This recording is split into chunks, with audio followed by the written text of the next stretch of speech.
sign in. No worries.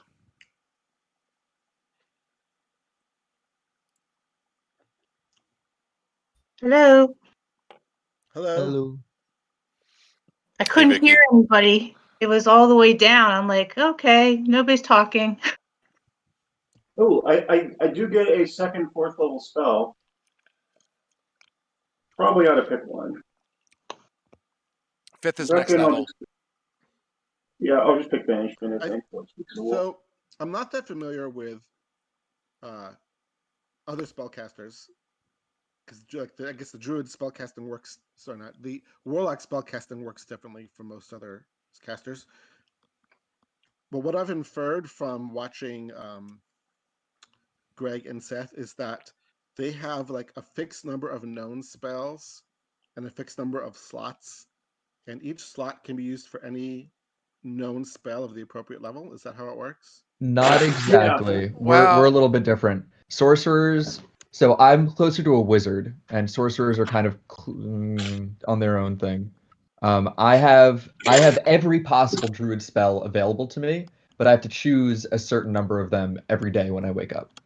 It's the same for me. Yeah, it's the same for cleric. So the spells you choose when you wake up, can you cast each of them in any of your slots, or can you cast each of them once? Like I can cast so I can upcast spells. So something like Conjure Animals I can cast as it's a 3rd level spell, but I can cast it as a 4th level spell. Right. But I have, 4 1st level spell slots, 3 2nd level spell slots, 3 3rd Right. level spell slots, 2 4th level spell slots. They cast just like wizards, only they can totally redo their spells every day. Wizards can also redo their spells every day. As long as it's in their spell book. You don't necessarily as long have... as it's in their spell book. Okay, so right. So like in 3rd edition, if you're a wizard, you could for your 1st level spells, you could prepare magic missile twice and detect magic twice.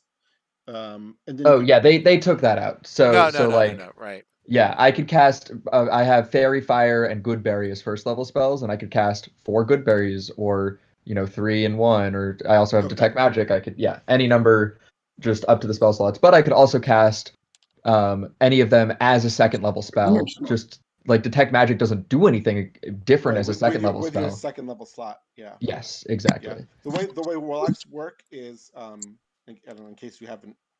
Yeah, you get 2 spells, they refresh on a short rest, and they always cast as the highest level. Right, so like my spells are always cast as 4th level spells, which is good when I'm taking spells that scale, like Dispel Magic or Fly. And a few of my spells don't scale at all. And then, like Seth said, every time we short rest, I get my 2 spell slots back. Which is very nice. I get my wild shapes back when we short rest as well, but I don't get any nice. spells back. Wizards have Arcane Recovery, which allows them to recover some number of spells when they short rest. I don't think clerics or sorcerers get any spell slots back on short rests, but correct me if I'm wrong. I believe that's... Yeah, go ahead. You are correct. You are correct. Well, at least for cleric, you're correct. Yeah, any cleric that I've played, it's the same deal. You don't get any spell slots back until you long rest. But that being said, I can't say I've played every every subdomain of cleric, right? So there always could be something sneaking out there, and then when Tasha's comes out in a couple of weeks, who knows what ditties they got stuffed into there, right? Yeah. But as a general rule, you're correct. They don't get spell slots back until long rest. Okay. Cool. All right. So it sounds like you picked your spell, Greg.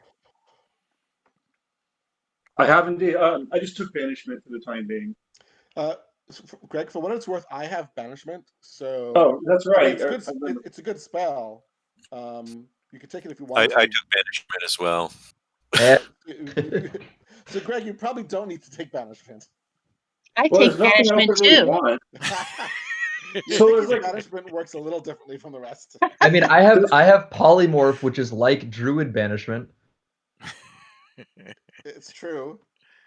Polymorph is also like everything. Polymorph is my favorite, probably my favorite spell. Polymorph is pretty good. Okay. Fine. Then try to take like freedom of movement or something, like control water or something. I think freedom of movement is fine. It's very niche, but when you want it, it's really good. Like it'll All free right. people from being grappled or being Cool. I'll prepare that then, just yeah. so we have a little more breathing room. Now, that said, do you still want, especially with Vicky taking the feat that she did, do you think it still makes sense for me to cast 8 at the start of the day so people get extra HP? You don't think that that's still a good idea? I think it's worth a second level slot. Yeah. Okay. Then once we start, that's the first thing I'm going to do. Do you get additional targets with a high level slot or just additional hit points? Both. Additional hit points. I think it's I both. don't think. Oh, is it? Hold on. You can. Oh yeah, you're right. It's one additional creature if I go beyond first level. So if I cast it as a second, I can target It is a second level spell, isn't I it? can target 4 creatures for 10 HP. If you cast as a third level spell, you mean, right? It's 4 creatures at 10 Right. each. I don't know if it's worth. We're talking about aid. Yeah. Aid, I think, only ever targets 3. And when you cast the yeah, spell, that's using the true. spell slot, second level or higher, you can target 1 additional creature for each level above the first. That is correct. You can do additional creatures if you level it up, and Yeah. it's more hit Whoa. points. Yep. That's not what D&D Oh no, Beyond says. I'm looking at Bless. Yes, not it Aid. does because I I'm have an a idiot. cleric. I know it does. I've done it. I'm I'll a double stone check cold it. idiot. I'm looking at the wrong spell. I'll double Aid is check it. second. Am I thinking the wrong spell? You might be thinking of Bless. Yeah, I was looking at Bless. I'm an idiot. Oh, you know what? I am thinking When of you cast Bless. the My spell, apologies. or higher, it targets HP and Crucible. Yeah, it's only HP. Yeah, okay. I was wrong. I would hold off on it then, Greg. Okay, This level, that's I kind of don't what I was think it's thinking worth too. it. Yeah. Yeah. My And apologies. I was thinking you of Bless as definitely well. You could Bless what is you can do with your wonderful. second level spells. Yeah. Bless was definitely very helpful in the big combat we had. Yes, it was. My Okay. only concern is that since we were successful in that big combat, Paul will feel like he can afford to throw bigger threats at us. Well, the other thing, by the way, the other thing about Bless, of course, obviously, it's only a minute duration. It's a concentration It's check, it's one combat. You're not going to want it right. or need it for more than one combat. But it'll be nice to. We just gotta remember to use it at the beginning of combat. It's like my first action, essentially. You should always buff first. Buff first, always. Yes. That's why I cast Darkness first. Mm-hmm. So what spell did you end up taking? Control water. Or freedom of movement, sorry. Yeah. Freedom of movement, sorry. Freedom of movement? Okay. You just to give a consideration, Death Ward's a pretty cool spell too. I see it on his spell list. Oh, he already has it? All right, never mind then.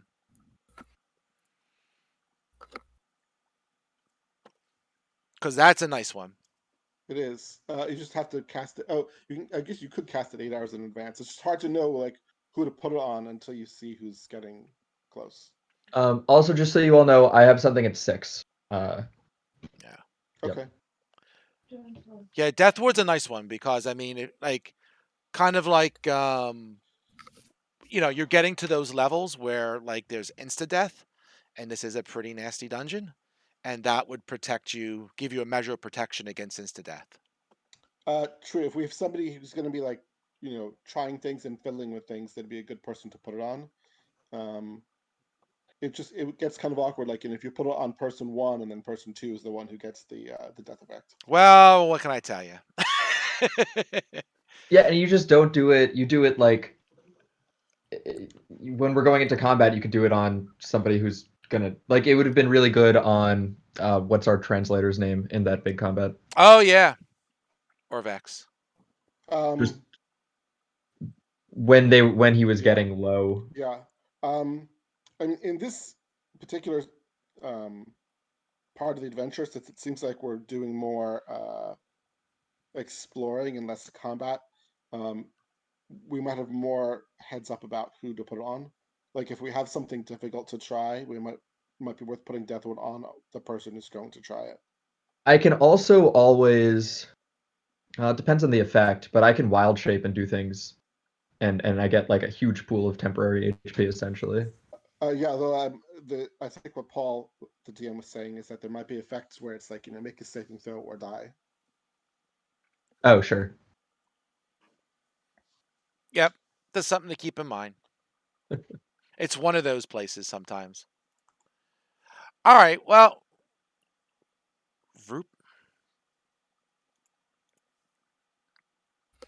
so let's. That's interesting. Are you seeing past the door that I just undid? No. I had to refresh the map, so I don't see anything at all yet. I'm going to try and refresh the map too. This was happening last time, and I wasn't sure what the heck was going on there. I can place myself beyond the door. That's interesting, but the line of Is there a sight light isn't. source? Ooh, if I place myself beyond the door, no, it's not a light source problem, because if I place myself beyond the door, I can't see anybody. I can't see anything beyond the door, and I can't see any people. Oh wait, let me 1 second. Let me try again. It looks like it. You know what? I'm going to do this. I'm just going to delete the damn thing. There you go. Yeah. Interesting. So before, what I was doing is what I usually do is I take the doors I make, and I like move them into solid rock to kind of clear the path. But for some reason, that's not working. I have to delete the door, and then you see. Okay. Interesting. I don't know. It's not my role. It's not my app. Okay. So real quick. So another slab. So the one door opens, right? It's a refresh, right? The puzzle pieces you put in, don't go through the wall. The puzzle pieces disappeared. The slab went up, right? And you see another slab blocks the hallway 20 feet beyond the first door. An iron lever is set into the door's surface with a graven stone skull leering down from above. Is the skull... Does it look like anything? Is it just a human skull? Yeah. Human skull, humanoid skull. Yep. I suppose we could have somebody detect magic. I imagine I might still have it running. I don't know how helpful it is, because if there's like, we're kind of expecting magic to be everywhere, and I don't know that it really tells us anything. Before we deal with magical stuff, I mean, I'm proficient in Tinkerer's tools and that kind of thing. I don't have trap sense, but can I like look around to see if there's anything mechanical going on? Any seams in the floor, any arrow holes in the walls, anything like that? Pressure plates. Yeah, exactly. You can spend, sure. Cool. What would you like me to roll? Perception, please. Okay.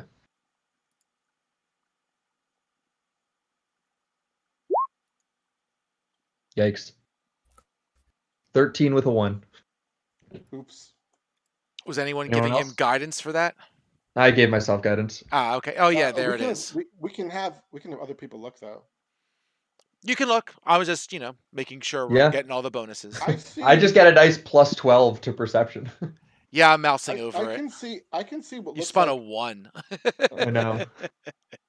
I can see the whole map, except it's sort of in gray. Like I can see all the hallways and all the rooms and so forth. Why? Oh, really? Why is that? I can't see that at all. Last week, it would flash out. I can give you a screenshot if you want to see what I believe you. I mean, I don't know what else to do. Anytime I moved my token, it reset to the way it was supposed to. So does that work for you? Moving my token did not do that. Interesting. How come Vicky keeps moving inside of the walls? Because I was just testing out what was going on.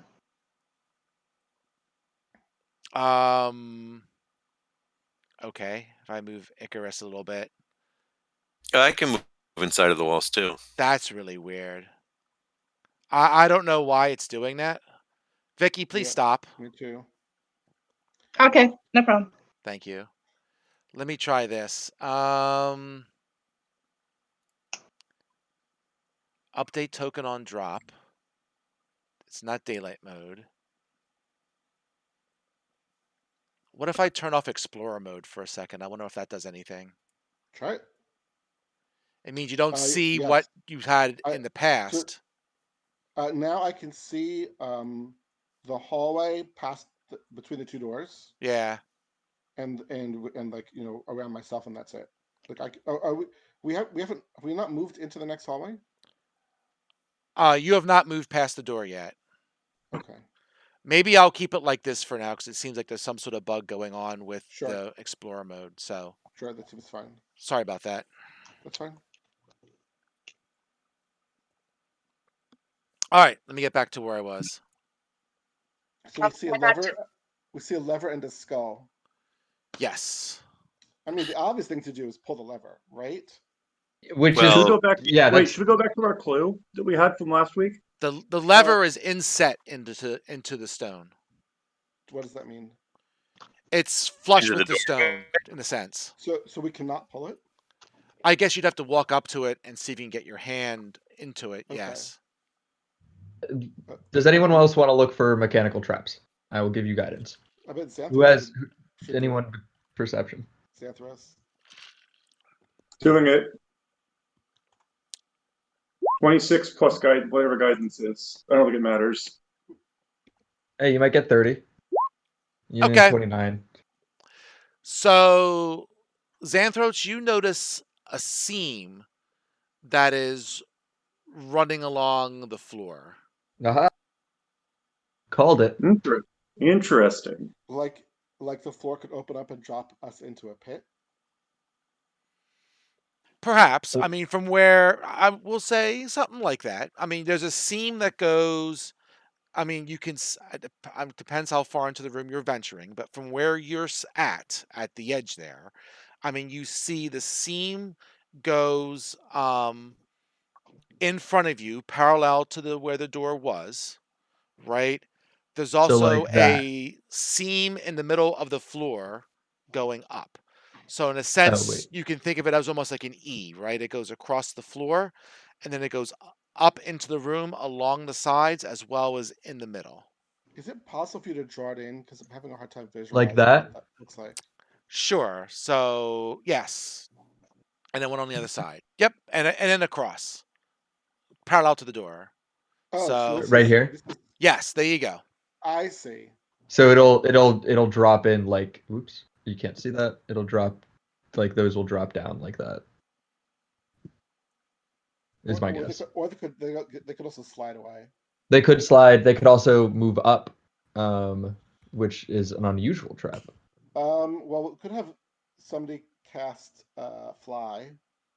Or It you seems could like a just lot use of Mage Hand to open the. yeah. Yeah, lever. but yes, you could try Mage Hand on the lever and see if that works.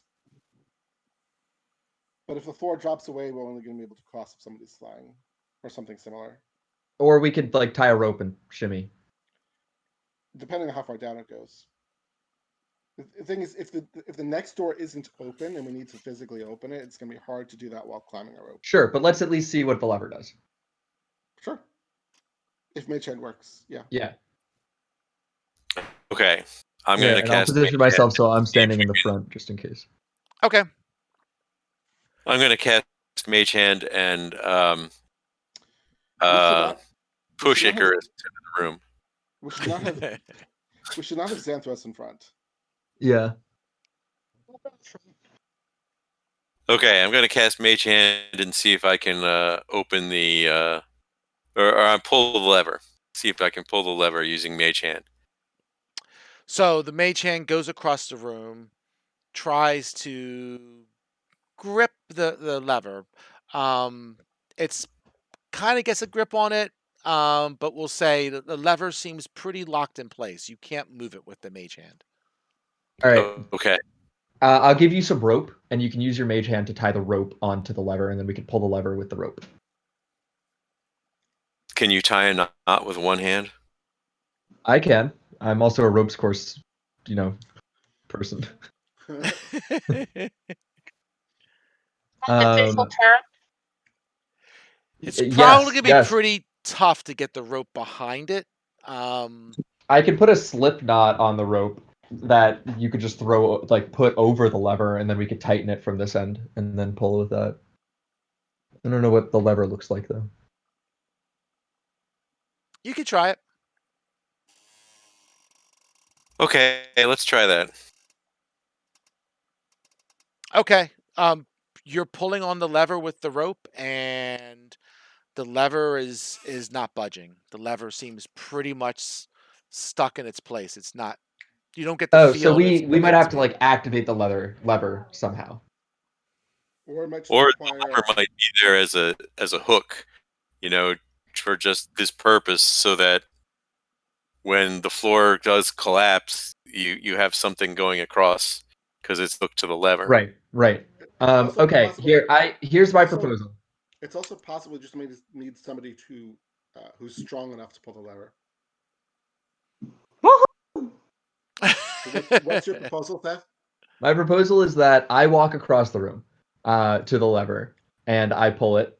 And if the floor opens up, I can just hold on to the lever and not fall in. And then nobody else is in danger.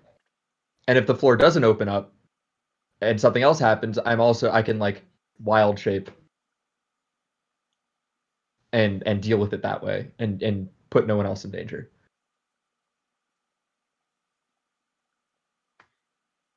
Especially if it's something like the floor opening up into like a pit of like water or something. I don't need to breathe, so I can like not drown that way.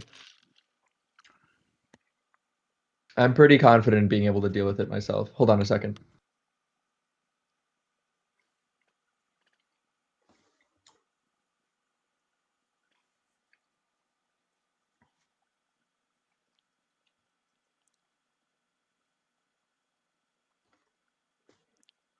Anybody have any objections to that plan? Not me. Nope. I'm good.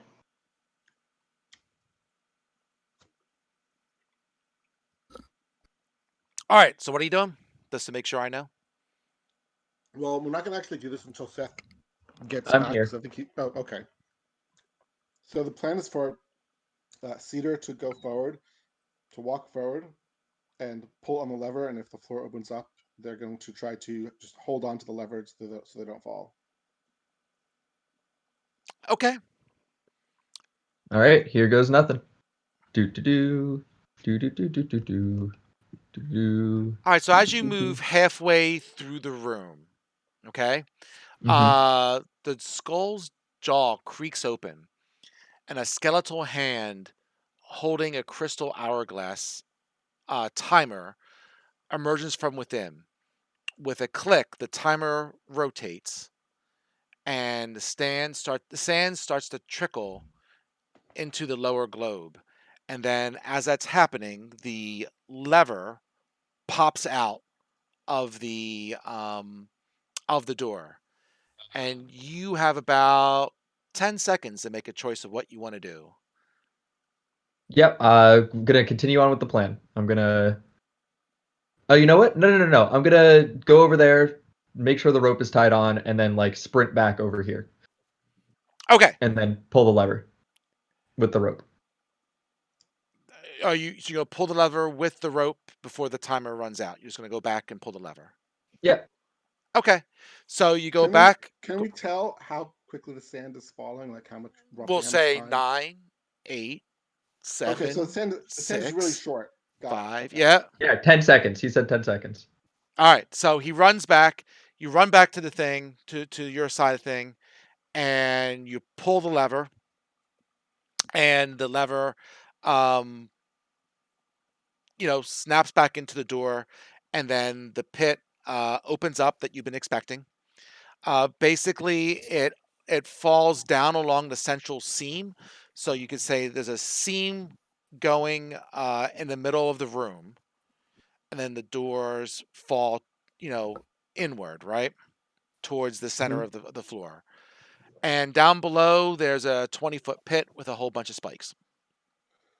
So this the seam is like the top of a fence that you could theoretically like a cat could walk across it or something like that? Sure. Well, And we have this rope. I mean, we could just did the walk far across. door open? No. Okay, so the floor just dropped away. Yep. So and I made a mistake. The lever didn't return. So right now the lever is pulled down towards you. It did not reset. And what's the deal with the skull in the hand? Once it just closed up when the trap was hit. So it looks like just the skull now. Yep. I'm happy to go back over and reset the lever, walking across the Why scene. don't we just go across? Yeah, that works too.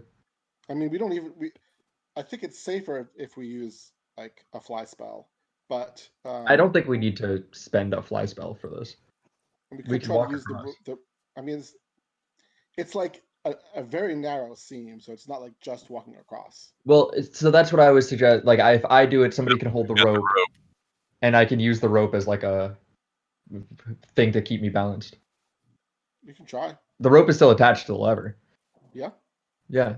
So let's do that. So I'll walk across the seam, using the rope to steady myself while everybody else holds it.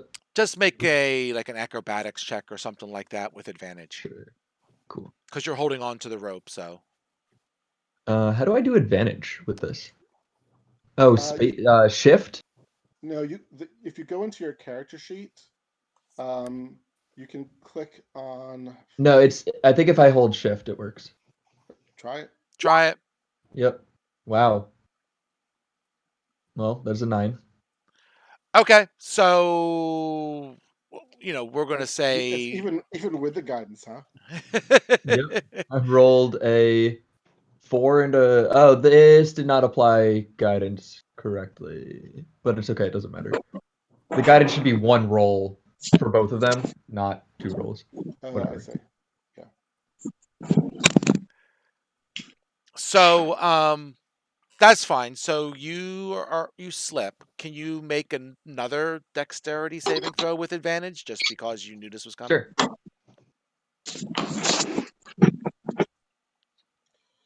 I don't get guidance on saving throws, I don't think. Nope. There we go. That's a 13. Okay. So we're going to say you hold on to the rope even though you slipped. Cool. And you can kind of climb your way back up to the seam. Awesome. And then I will continue to progress. Okay. So now we'll say you're at the lever. So what are you doing? I'm going to return it to its position. Oops. All right. You do that and the floor snaps back. And the timer starts clicking again, right? The skull reopens and starts clicking down. I'm going to push open the door. The door is not opening. 7, 6. Just come back. 5. All right, 4, yeah, I'll just come back. 3. Okay. So you come back and you didn't pull the lever and the door starts to slowly sink into the floor. Cool. Okay, so the lever has to be returned to its position. Is that what we've decided? In order for the floor to stay up. No, the door is gone. The door is gone. The lever is gone. Oh, before the lever goes, I'm going to take the rope off of it. Okay. I'm gonna run over and take the rope. Okay, so we have the spikes and the pit, but the door is now open. The spikes closed. The pit closed. And the door is open. Yep. Yes. Okay. Is Peter walking back in then? Yeah, I took the rope off. There's a floor, and it is now a passageway to the next space. Okay, so then I guess we'll follow Cedar to the next area. Yeah. Feel like we accomplished that trap. So you see a corridor. You see moss covering the corridor. For what it's worth, I do not see a corridor. I can see plants in some sort of hallway. Can anyone else not see the corridor? It might be a corridor. Well, you see past the door. Now I can. That's the bottom line. You see past the door. Okay. Yes. Okay. So, I think my vision might be tied to somebody else. all right, hold I think up. that might Stop be what's moving into the going on. room because I'm going to do stuff Sorry. to you now. Yep. Okay. I was just trying to see if I could see or not. Fair enough. There's a moss-covered corridor that extends beyond the second door. Tree roots hang from the sagging ceiling, and the air reeks of rot and damp. Ahead, a bas-relief carving of a bearded devil's face adorns the wall at a T-shaped intersection. The devil's mouth is an utter well of utter darkness. Sorry, said it backwards. How big is the mouth? One thing at a time. So before we get that far, so Icarus has entered the corridor before Zorana did. So come on back, Both of us? the barbarian, please. So let's see. So some darts start shooting out of the walls as Icarus starts down the corridor. Right. So let's see. Like, Sure. grab him and throw him behind me. I don't think so. Let me get some D20s. There we go.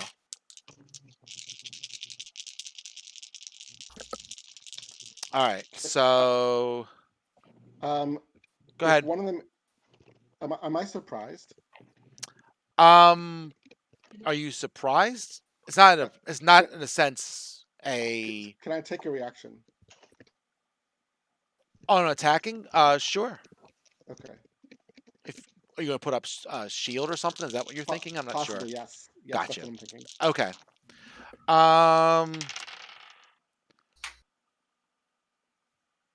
So what's your armor class? Let me go back and take a look. So you Currently are it's 18. 18. But 18. I believe I get to know if something hits me before I Sure. decide whether to cast shield.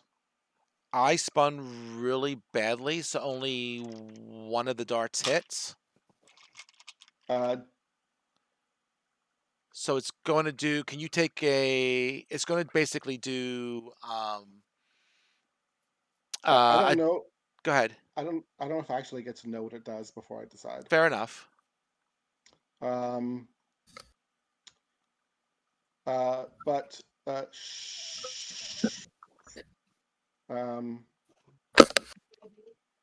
I'll just take it.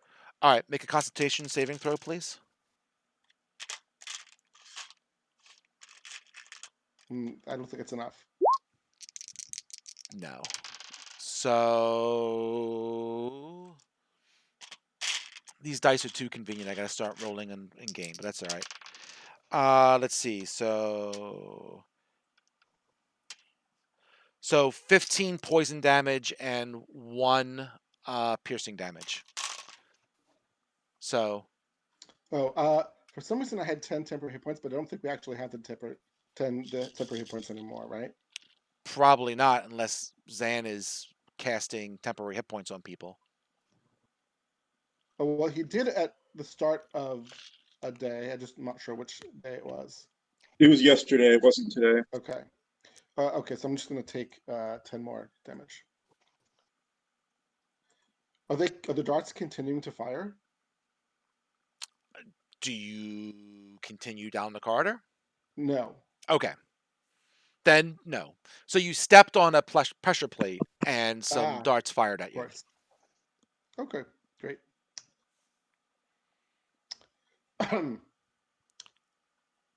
Well,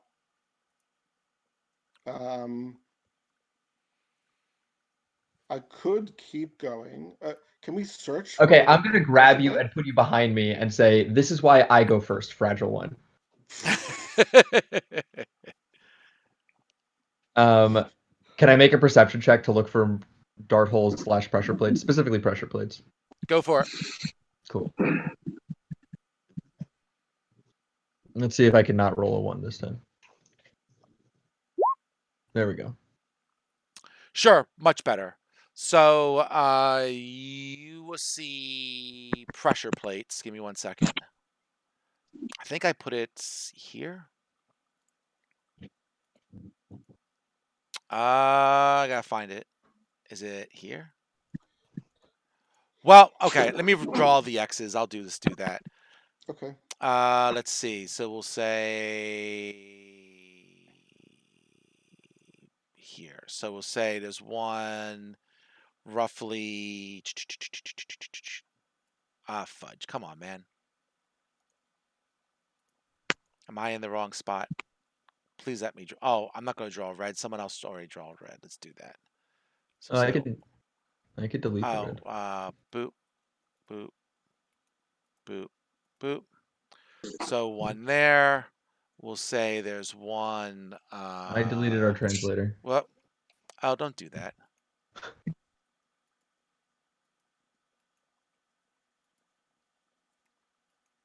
There and whoops.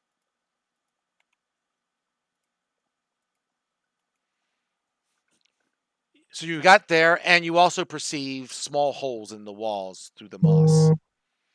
But those are your plates. So we think we can step around them? Sure. Let me go first. Let me go across the room the whole way, and then you could all follow exactly my footsteps. I have a lot of resistance to poison. Okie dokie. So And gonna while go here. you do that, And then it's all dark after this. I can't see anymore. interesting. That's interesting. I can see the next 6 squares ahead of Cedar. I can faintly see these two. I think my light source is tied to somebody else. I think that's what's going on here. Well, let me see what happens. Can you see any? Well, actually, it wouldn't be mine because I can see those squares anyway. But is that any better? No. Maybe it's somebody else behind you. Paste. Maybe it's Orvex. Let me check and look at your character real quick. So you have vision. You don't have any dark vision. You don't have any light. Is your problem? Are you having a light? I think that's the problem. I think you have no dark vision. I didn't give you a light. What's your light source? My eyeballs. Well, that's your problem. Does anyone have the light cantrip? You're made of wood, so you should just be your own light source. Yeah, I could just light myself on fire. Well, the cleric does, but if the cleric uses it on you, then he doesn't have it for himself. No, not dark vision, but light as a cantrip. We could just light a pebble or something. The light cantrip can only be put on one object, and if you cast it on something else, then the first light goes away. Right, but if we only need one torch for the party. It doesn't matter to me. I can see the dark. So whatever you folks decide on is fine with me. If you want to have a torch, then you can light a torch. I like those 50 torches we have might come in handy. We have 50 torches. Yeah, you weren't there for that episode, but there was a lot of torch action going on. Interesting. I generally prefer the light cantrip because it's easier to produce and extinguish by putting the light on a pebble and then putting the pebble into a pocket. You have to have that discussion with your cleric. Yes. How you feeling about that, Zan? Second here. Sorry, I'm having some trouble with my thing here. I'm pretty sure the torch and the light spell are pretty much identical. It's just a matter of which person is using which. Right. Okay. Can you all hear me? We can. Yep. Great. Okay, I have some trouble with Discord. Okay. Then yes, that sounds good. We need one.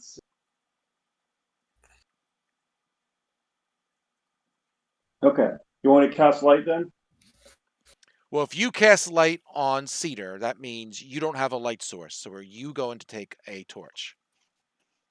Then yes, that sounds like the thing to do. Okay. We only need one light source. Well, unless we're all together, then if we're spread out like we currently are, then it would make more sense to have multiple light sources. But if I have a flashlight and I'm at down a passageway and I turn on the flashlight, even if you're 20 feet behind me, you can see what I'm illuminating. Yes, but you can't see around yourself if you're way in the back. There you go. I'll let you guys That's fair. argue, but you each got a light source now. So Zan has a light source. And that should be, let me just double check the settings. So emits bright light. Yes. Okay. Yeah, I So can you now should see everything. so you Great. should both have a 40-foot-ish light source. All right, cool. Are there any more pressure plates that Cedar sees? He can roll. Cool.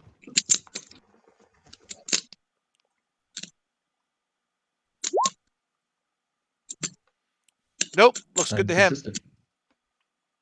All right, I think we're out of pressure plate territory. No. Icarus, let me go first still. Well, I was waiting for you, and you weren't moving. I'm trying to remember. There we go. All right, so what's this thing? That's the devil's face with a mouth. That's the devil's Oh, face yeah. with the mouth. Yep. All right, what's this thing? You can go over take a look. It is Yeah. a rusted iron grate. Is set into the concrete floor, a corridor floor. I'm sorry, my brain is off. Corridor floor. Through its bars, you see muddy water flowing slowly past. Is this door open? It's actually a window. Ooh, Oh, okay. That explains why I can see past it then. ooh, a skull. Yeah, don't. You're gonna see skulls. I will let you know when they're relevant. For Okay. whatever reason, when they did the player's version of the map, they didn't take out all the things they probably should have taken out. So Okay. I didn't worry about covering over the skulls at least. I don't see skulls. When you look through the window, you'll see it. Okay. Ah, neat. Okay. Oh, that's interesting. If I draw, I won't be able to see the drawing afterwards. I'm trying to because as soon as I move out of a hallway, there's no the hallway's just gone. Yeah, I know. I was trying to do the lighting that you see in the past, but that seems what was causing you guys to have some really weird dungeon Oh, effects. interesting. So when By I the way, turn Seth, that down and turn that off, it seems like the dungeon is behaving normally.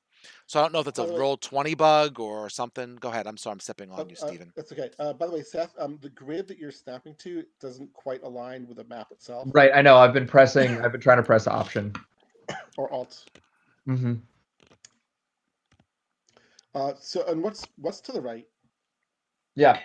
I'm gonna Let's start go walking over to and the look. right and see if Cedar also walks to the right. Sure. Ooh. Uh, Ooh. Ooh. So Zan and Sarhana, you guys moving in? Yeah. Can you move Orvex? I kind of undeleted him. There you can. Great. So you see so those who went to the right, you see a grand chamber opens ahead, 50 foot across and plunging down into the darkness below. A stone balcony winds around the walls to connect the four archways. Other balcony levels are visible below. Um, the corridor with corridors radiating off in all directions. To the north, a stone staircase descends to the lower levels. So basically, you have a big ass room that is basically hollow in the center. You see it going down into the depths, right? And you see the staircase to the north takes you down to that next level. And however deep it goes, you can't determine offhand. Well, I can see in the dark. Okay, yes, you can. So how far can you see? It's like something I'm ridiculous, checking. right? I think it's 120 feet. Yeah, it's either But- 60 or 120. Then we'll go ahead. Yes, 120. 120. Okay. Then you would say that there are 4 levels. This is level 1, right? Okay. There is another pit that goes down below level 4, so it goes even deeper still, right? But there's at least 4 levels, and at the very bottom, you see 4 statues. Are levels 1 to 3 just balconies? You're basically, as you can sell, you're winding around the outside of the room Right. as you constantly go down. Right. Have you ever been in one of those hotels that has like that's sort of built around an interior shaft? Yeah, an so that- atrium. Yeah. Yeah. So I imagine it's like that. Yeah, that's fair. What do do the other statues- balconies look like, Icarus? What do the other balconies look like? Yeah, what do your devil's eyes see? I mean, they look similar to this as you keep going down. You just see different levels, and occasionally you see passageways spinning off of, the different levels as you reach that Right. particular level. What are the statues of? Okay, that's a good question. Give me a second.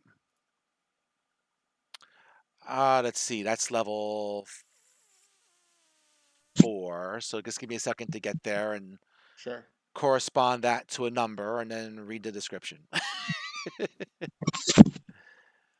All right. So sure. I will say that they look like 4 gargoyles. Are they 4 all stone identical? gargoyles. Are they all basically identical to each other? Ba-doo.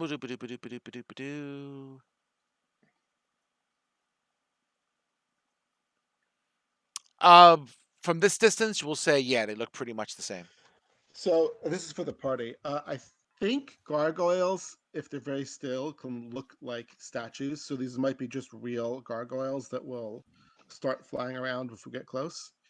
But I'd like to examine the devil's face before we go away from it. Yeah, and I'd like to take a look at this stone grate and through the window a little bit more.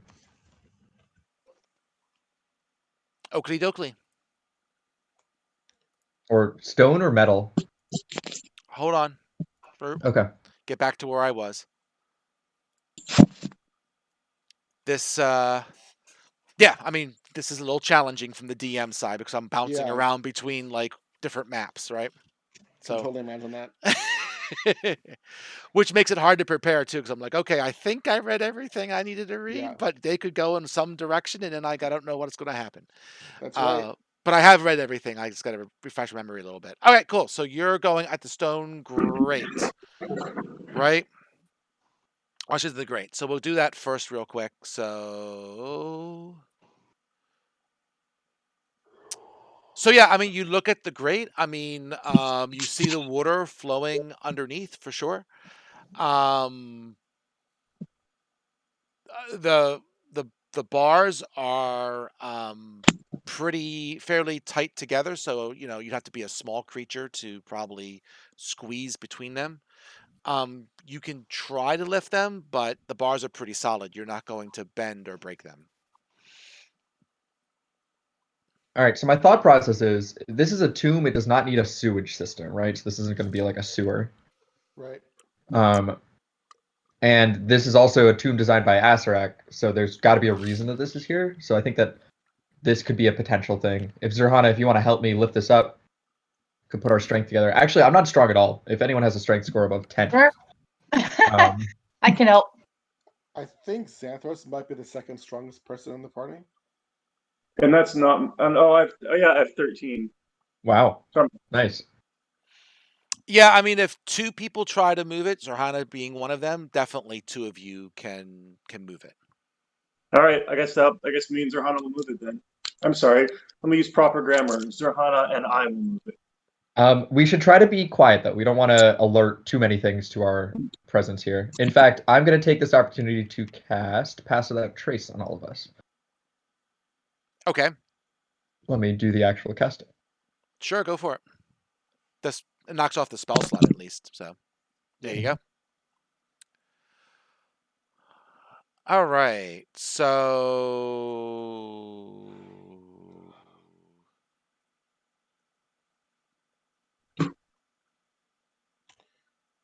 okay.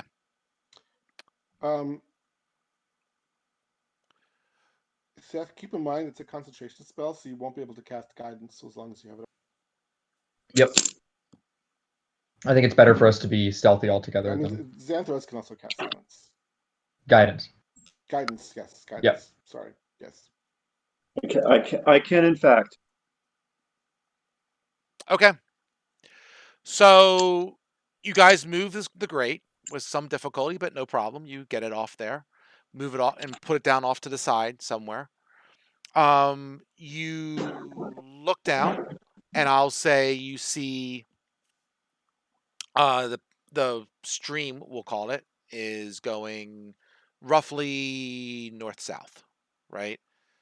So I think it's flowing. Which way did I say it was flowing? Let me double check. North-south? Well, it is north south. I don't know if it's going north or south. It's probably Oh, going north is going to be my guess, but I could be dead wrong. Actually, yes, it's flowing to the north, so going south to north. so I believe the water we saw in the city in the big map is also to the north, so it might join up with that. I Can we think the tell? water was flowing south because there was a waterfall. There was a what? There was a waterfall dumping the water into the town, and then another waterfall dumping the water Yes, into so the the main water, like the big river, is flowing to the south. But for this water to join the river, I think the shortest way is going to be going north. All right, I don't think we should jump into it yet, but this is my proposed next step after we leave this area is to go through the water. How far down is it and how deep is it? Oh, that's a good question. Can we figure that out? We have a rope. We should certainly be able to find out how far down it is. And we can probably tie something heavy to the rope to find out how deep it is. Let's do it. Sure. So let's see. 1 second.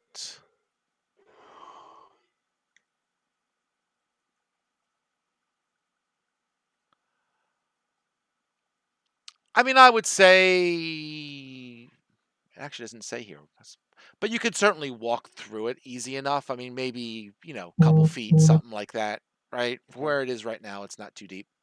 Great. Then I can also shape water so we can walk over it. Okay.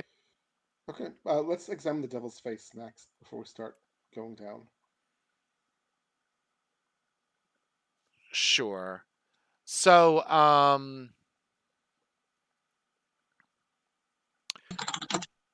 Shush, you see I read you the description, right? So basically Yes. it's a bearded devil's face, right? With the mouth open. The darkness itself is clearly magical because you guys can't see through it, and we'll say that it Well, includes Icarus. okay, so if it's right, so if it's regular magical darkness, I would be able to see through it. So this is not. There's something different about this. Yes, there's something different about this for sure. And yeah, that's all you can see. I mean, it's just a big mouth. Does somebody want to detect the magic and see if it's more than just the mouth or what school it is or anything like that? I have detect magic. I can cast it. Would you like me to? You cast it as a ritual, so you don't use up a spell slot. Okay, doing it. Ritual casting. Okay. While he's doing that, can we take a look at the window? Sure. Yeah, So it's while only 10 minutes. he's doing his ritual cast, we'll look at the window.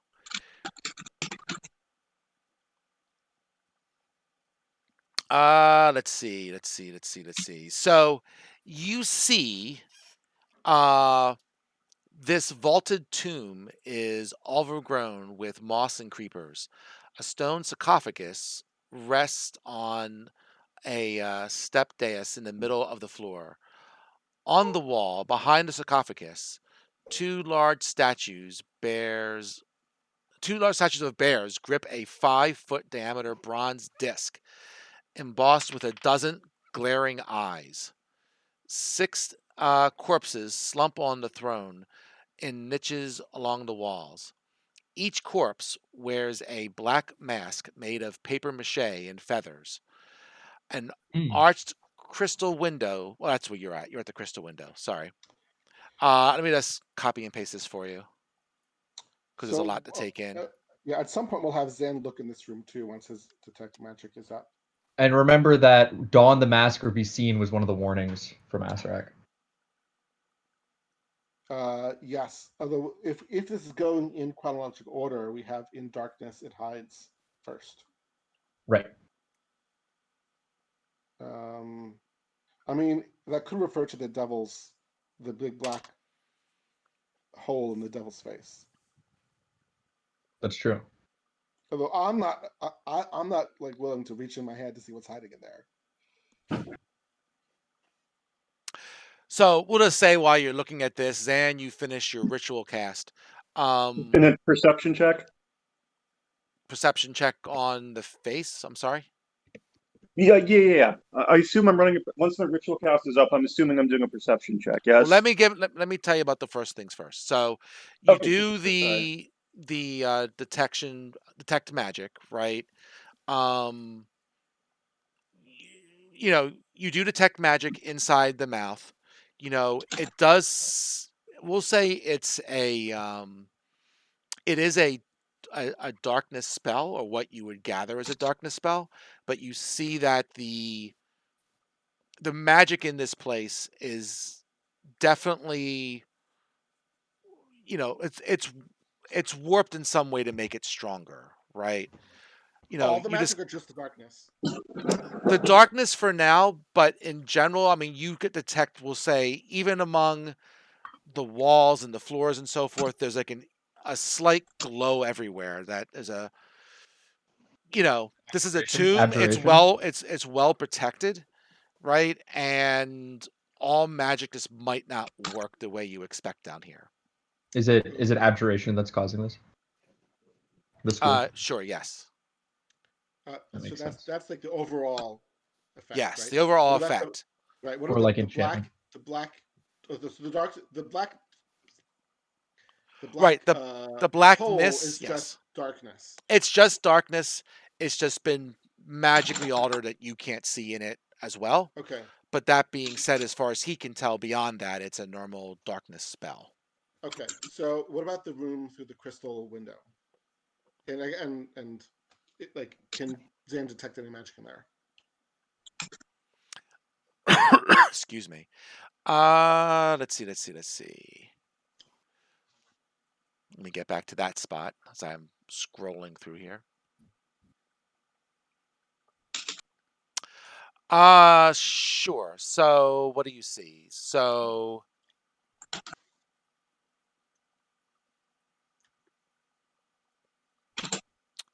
you see a on the disc, you see that has a aura of divination magic on it. That's what the bears are holding? Yes. So that might be what the thing is referring to.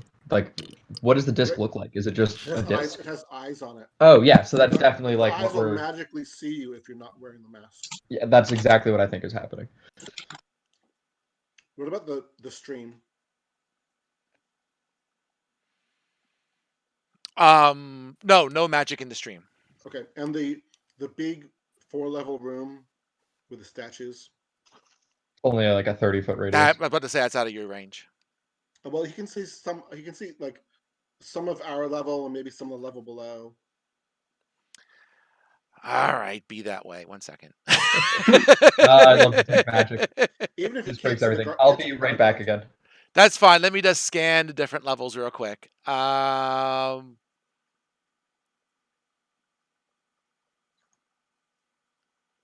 No, I'm gonna say from the range of the detect magic from the top, you're not seeing anything.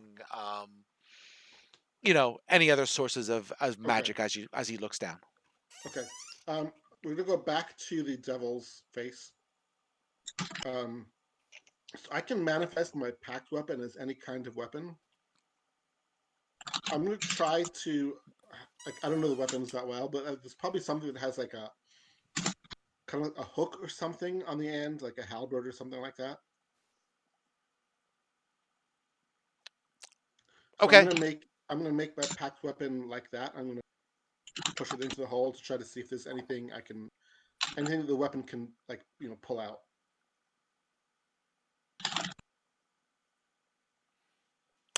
You grind around. You try and fish around, and you're not fishing anything. Okay. I don't feel like there's anything at all in there, right? I mean, it's just a black hole, so you Right. can't tell anything different. Yep. Well, can I feel like I'm hitting the interior surface of the mouth of the carving? How long is this pole? Halberd is like 6 feet long, or I don't know, 10 feet long. It's pretty long. I'll It's a two-handed weapon.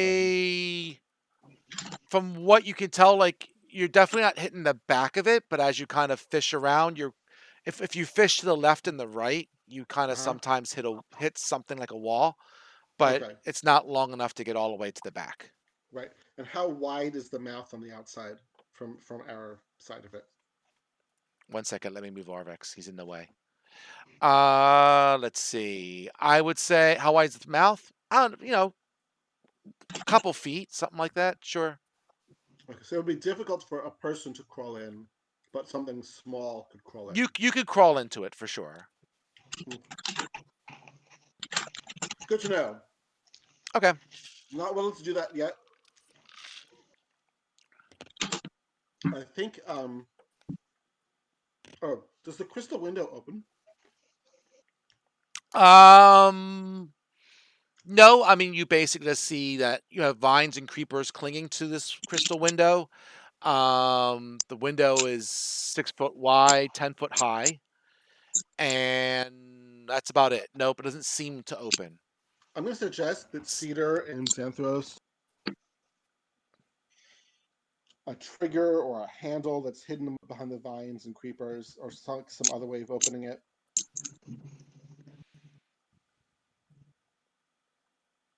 They can make a perception check. Okay, great. I love perception checks. So do I, says the cleric. Can we see another doorway into her? Not that you can tell. I don't think so. I mean, you're just seeing those chairs that are around that the corpses are in, right? Yep. Perception checks.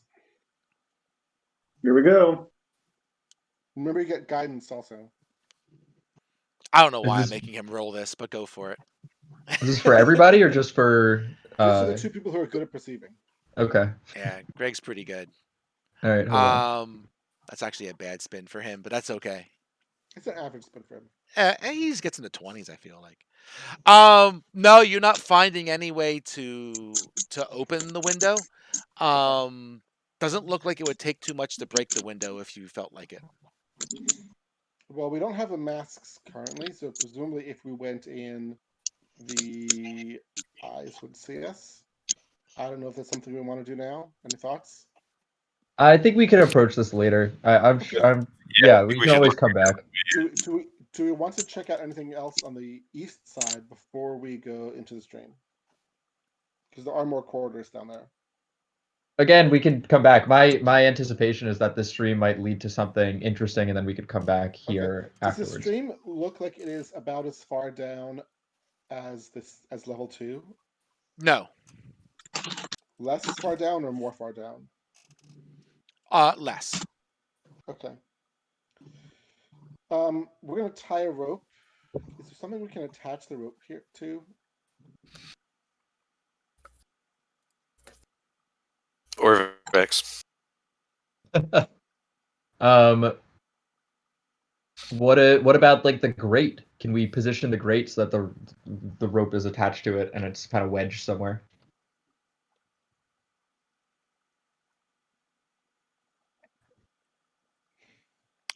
I mean, you could tie it to the grate. I mean, you could tie it outside of that. I don't know what else you would tie it to. Well, we can't leave the grate over the opening, or we won't be able to get back. So we would have to, like, put the grate on the side somewhere after we tie the rope to it.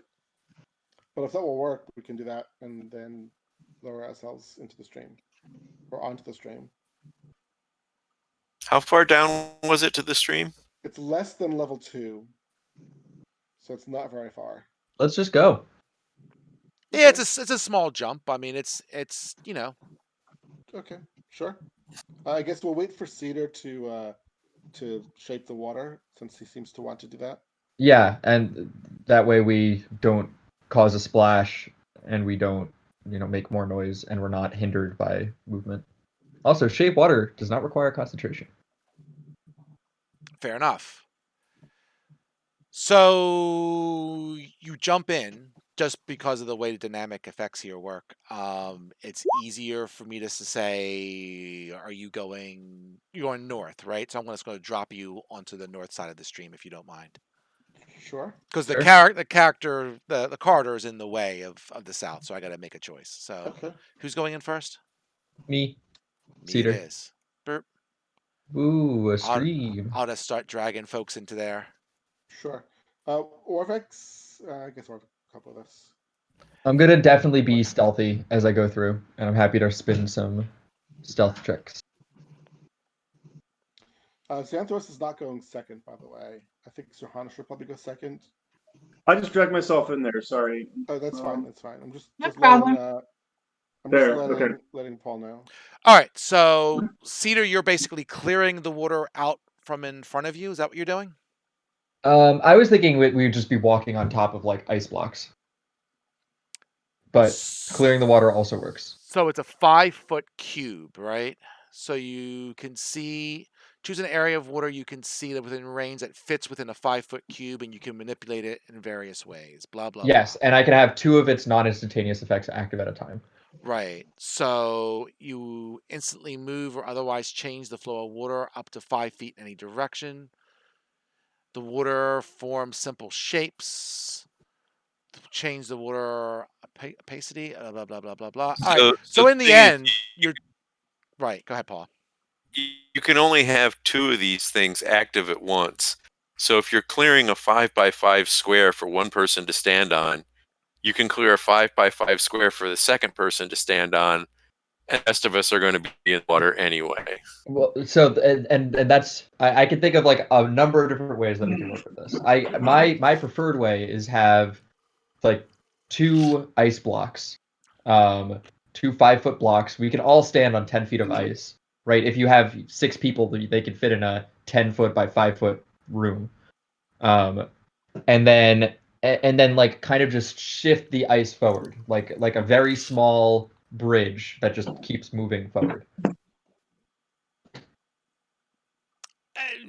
It'll be slow going, and you'll all And be I'd rather kind of be slow and careful than fast and dangerous.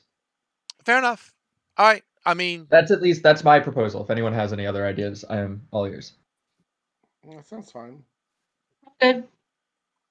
we'll say you're very slowly kind of moving these blocks and moving forward. You're all kind of holding on to each other to kind of stay within that 10 foot, but it's all good. Yep, and definitely super stealthy. Super stealthy because you're still doing pass without a trace. So your very stealthy ice blocks are moving down the corridor. Good. All right. When you get to that dead end, I will move you off to the next part of the river. So I'll just kind of hop you a little bit. Burp. Okay. There's another corridor that we're going under. Yes, there is. Cool. So we'll note that we just passed under. Oh, would we be able to tell? Is there like a grate above or anything? There's no grate, but I mean, it's about a corridor size. You can see it's more roughly carved, right? So Okay, cool. we'll say it's a corridor. Great. So let's keep an eye, keep in mind that there's a corridor there. What do you mean? Sorry, I'm a little confused. What quarter? If you just behind where you are, Icarus. Yeah. You see how there's a flat wall? Yeah. This is a corridor. What quarter? What we just passed under a corridor. Oh, that okay, goes I that goes left to right, east to west. Got it. Okay. All right. Anyway, back to slowly moving forward. Fair enough. So look. You get to something else that's a little bit bigger than a corridor that you kind of have to go under-ish. Okay, so there's something going on here. Could you squeeze by that little bit that's right there in front of you, Seth? Yeah. All right. This is dark, but it doesn't look like a wall. Like this is just flat here. Oh, you want me to squeeze through here? I lost everyone else. I'm working on it. A skull. Don't worry about the skull. Ignore the Okay. skulls. I gotta grab Zerhana next. Well, she's moving.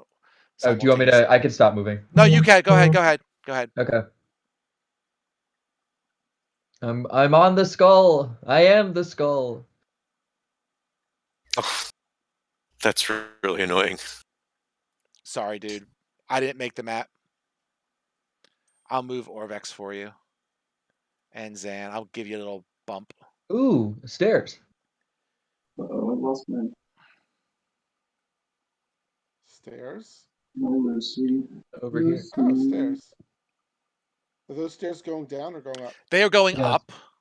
Cool. Okay. So end up and about the same amount that we dropped down to get here, so we'll be back on the same level, Correct. essentially. You would be back on the Cool. same level. And there's a dead end there that, you know, you can check that out if you need to. Yeah, we'll search for secret doors. All right. Honestly, who builds dead ends that doesn't have a secret door? It's like amateur dungeon design 101.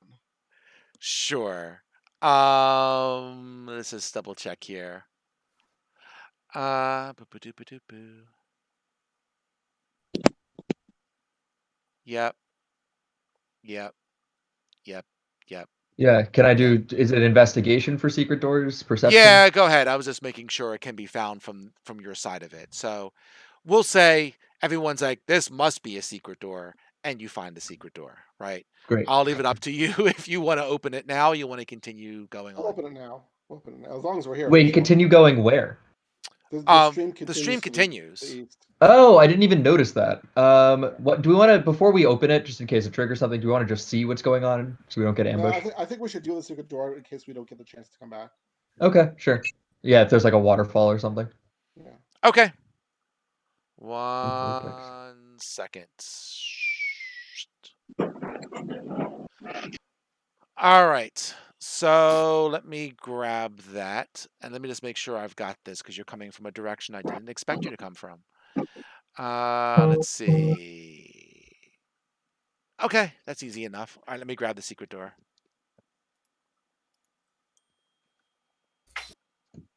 Okay. I cannot see Bang. past it. Ah, now I can see past it. All right. A skull. So what? Yeah, those skulls are everywhere. So you are there, yes. So you see, you see skulls crusted with dried mud, glower from niches cut into the walls of this tomb. A stone sarcophagus stands at the center of the chamber. Its lid adorned with a coiled serpent carved in relief.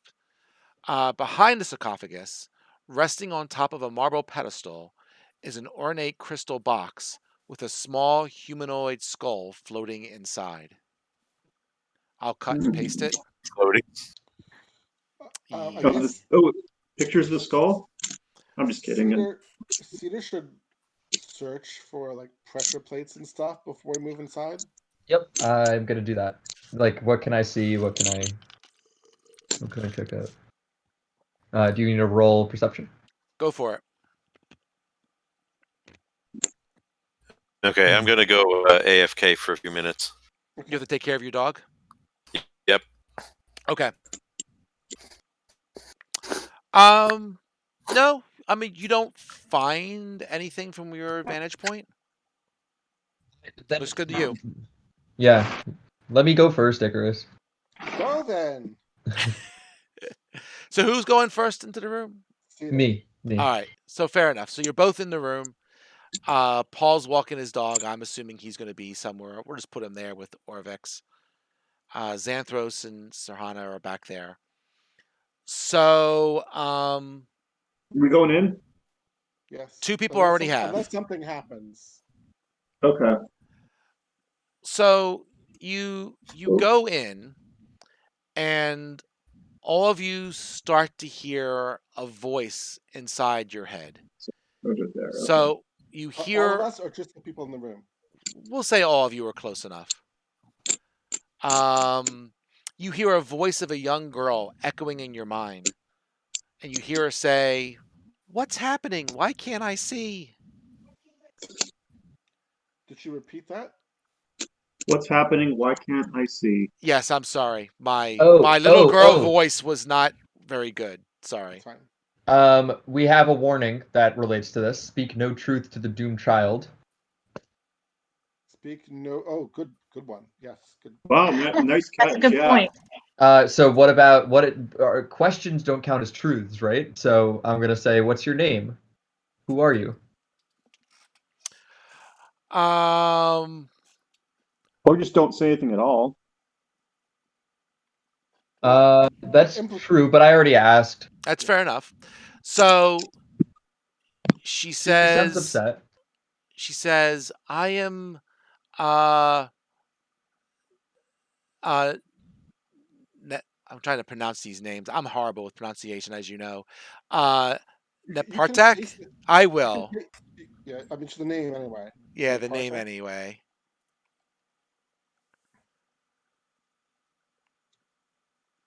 Can you see it? Nepartak, any? granddaughter to the queen. Did you say granddaughter? Yes. Oh God, What's what were the queen? What's the queen's name? It began with a I C. know, I can't remember. I'm sure it's pinned in the. I know, I'm looking.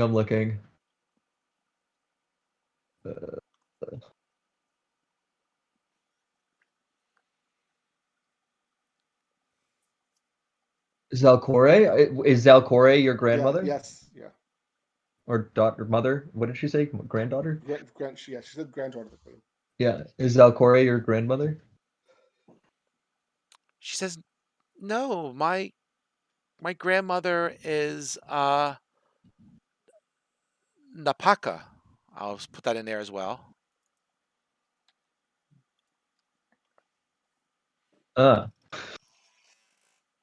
Who is that?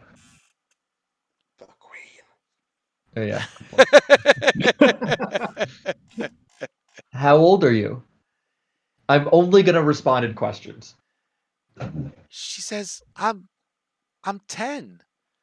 How did gonna- I get here? Where is everything? I'm gonna whisper to Cedar. I can lie to her if there's something we want to say. Yeah, you know what? I'm better at perception and investigation. You're better at talky stuff. Do you want to switch roles here? Sure. Okay. All right. So yeah, I'll go around and keep perceiving. Don't say anything that's true. Your grandmother sent us to reassure you that you are safe. Make a deception check. I'll let Xanthos will give me guidance. Indeed.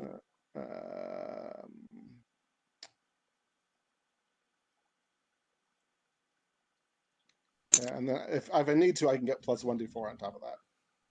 I think you're okay. So what did you say to her again? I'm sorry. It said Napaka sent us to reassure you that you are safe.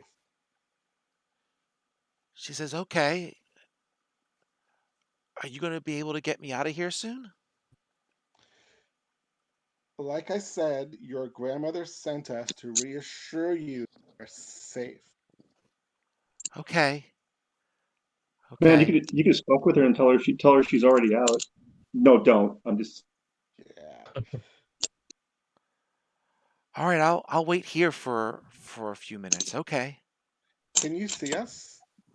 No, I can't see anything. Can you hear us moving around? I can sense you nearby, but I can't tell where you are. Would you like to hear some jokes? We're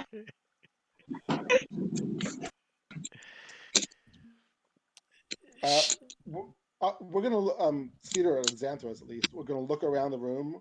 Yeah. While I'm talking to Nepartak. So, perception checks. There's mine. Okay. So you don't perceive anything other than what's been described above, right? Okay.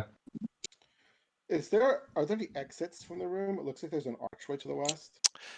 There is. To the west is there's like another one of those, like you can kind of tell from the back from the way it's like carved, but basically there's another one of those bearded devil faces, and you can look through its mouth and see the corridor beyond. Does it look like the corridor we came from, or a different one? It's a different corridor. Okay. From those of you who can see further than Cedar, it looks like it heads towards the room that you saw that goes down deep, right? Yeah, that makes sense. Yeah, the atrium is somewhere over here, so we're just on a different Right. passageway off of it. Um, Why don't can I investigate the sarcophagus for anything? Any traps or any of that stuff? Non-magical, I guess, because I'm not using detect magic. Oh, just 1 second here. So, I actually can't use detect magic while I have pass without trace up.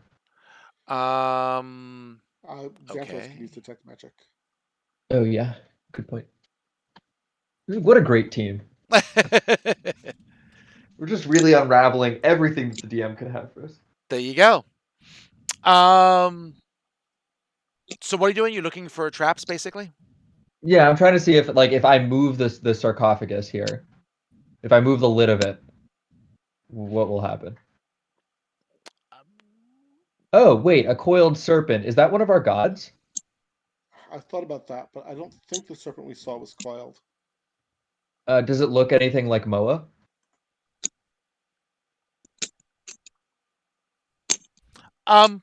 Could be. Okay. Moa teaches us that secrets hide the truth. Death rewards a thief to seize. Truth comes from the serpent's mouth. Maybe I mean that So where are you seeing this? in here. Is it one of the pinned messages? No, but I accidentally clicked something in the pinned messages and I got to that. Oh, this must have been one of the things that we found in Moa's shrine, perhaps. I don't even know what I clicked. You all you did was you pasted a link into. No, I know, but I don't know how I got there. Oh. Oh, I scrolled back a bunch. That's it. I just hit, yeah. I see. Paul, from October 10, you pasted the symbol, like the depiction of Moa that we found in Moa's shrine. Okay. Does that look like the same type of serpent we see on this sarcophagus? So like Moa is sort of the shape of an S. We'll say that Orvex comes into the room to also help investigate. Yeah. And he takes a look at the symbols, and he believes that you are correct. That this has something to do with Moa. Okay. Okay, so I wasn't here for a lot of the shrine expedition. I don't know exactly what's going on with that. This is in character. But you did explain it to me. Do we like the gods, or do we think that they're on our side? Obviously, like we know that Asarak killed them. It's kind of unclear. Like presumably they like the Omuans the human people who lived here, because they were those people's gods. They're trickster gods, so I'm not really sure if they're going to oppose us or help us, assuming that they're not just completely dead. In my experience, what is dead may never die.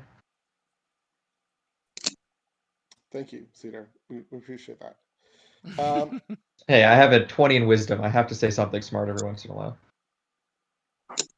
That's out of character. I could ask the girl for information. Or try to ask her for information. I think if she's pacified, we should maybe just leave her alone. I think I'm just gonna move the sarcophagus. What about the crystal box? That has the floating skull. I imagine that's her. If that's her, sure, that makes sense. So you don't think she's in the sarcophagus? No. Maybe. I mean, it's a small humanoid skull, right? Sure. Yes. My current theory. It could be a child's skull. Yeah, my current theory is that the sarcophagus holds the body of the god, or something relating to the god, and this is and she is a trap designed to, like, if we were to speak truth to her Sure, or do something sure. wrong. Sure. Or like tell her that she's dead. Yeah. Sure. Would you want to have Zan detect the magic on the sarcophagus first? Sure. Done. Ritual casting, the usual. Sure. You don't see any magic on the sarcophagus. It's just a sarcophagus. Okay, then It's going to require a athletics check to open it. If Zan wants to do it, I'm sorry. If Zorana wants to do it, or Cedar's doing it, but you need to make an athletics check. Somebody. Yeah, I think Zorana is not the one Do to it. do it. All right, I come can on do in. it. Come Xanthos on can give in. Xanthos can give you guidance. Here, I'll move her in. Zerp.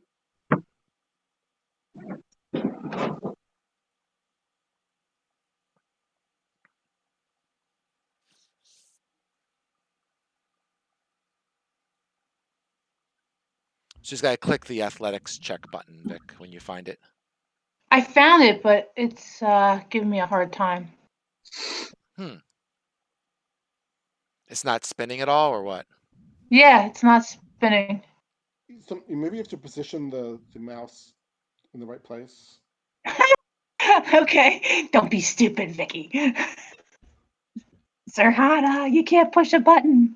All right, let me try to push anything here because When I hover over the skill bonuses, I see the red D20 with a B on it appear. yeah, that's what I'm clicking on. Oh, nothing's happening. You No, could try refreshing the page, maybe. Yeah, I'll do that. Hold on.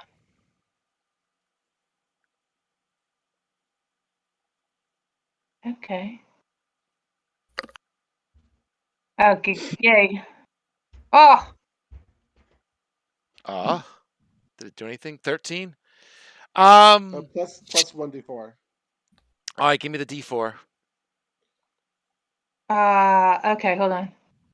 You can just do /R space D4. Now. Yeah, you can also do it from your character sheet in the I bottom. did it from my sheet. Okay. Yeah. Does that show up? Oh, no, I got a 2. All right.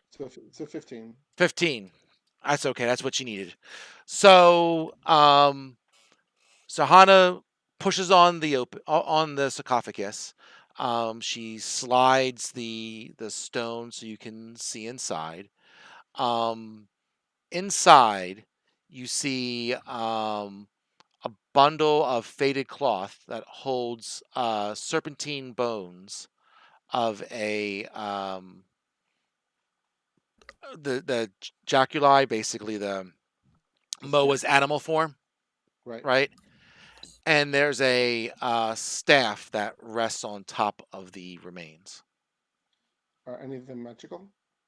The staff is magical. Should we just take the staff? Who would most benefit from it? Who's gonna grab the staff? Not I.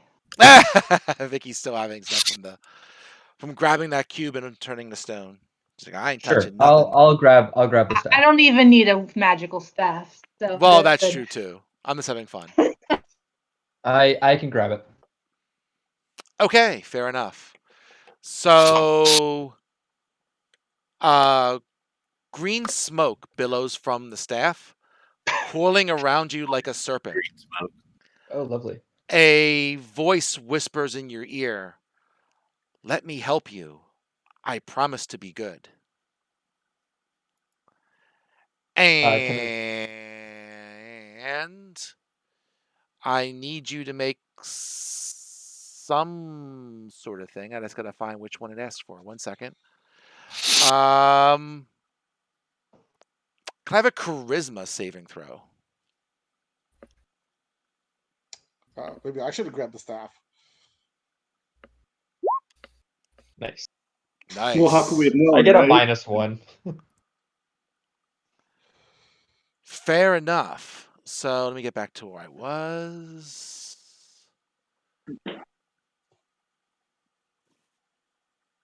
Okay. So, you have a give me 1 second, a voice inside your head, and you hear it say, I am Moa. So Moa has, we'll say, possessed you. We'll say cool. that Moa is kind of along for the ride. Okay. Okay. Oh boy. And it will talk to you. And I'm going to give you something here.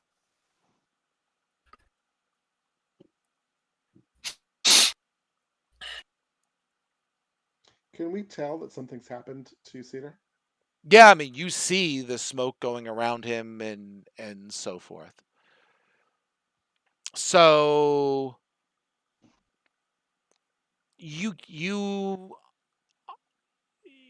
can tell Cedar that you've gained a flaw that you always have to speak the truth. Cool. Okay. I'll add it to my character sheet. You also gain a power that you can use an action and turn invisible. Oh, cool. Neat. Well, that's Okay, it. hold on. Let me I'll add have all to. of this. I'll paste it into the Tomb of Annihilation, so it won't let me paste it into Roll20. I think we're done with this room after that, so we're going to go back to where we came, back to the stream. Okay. Let me go back to where I was.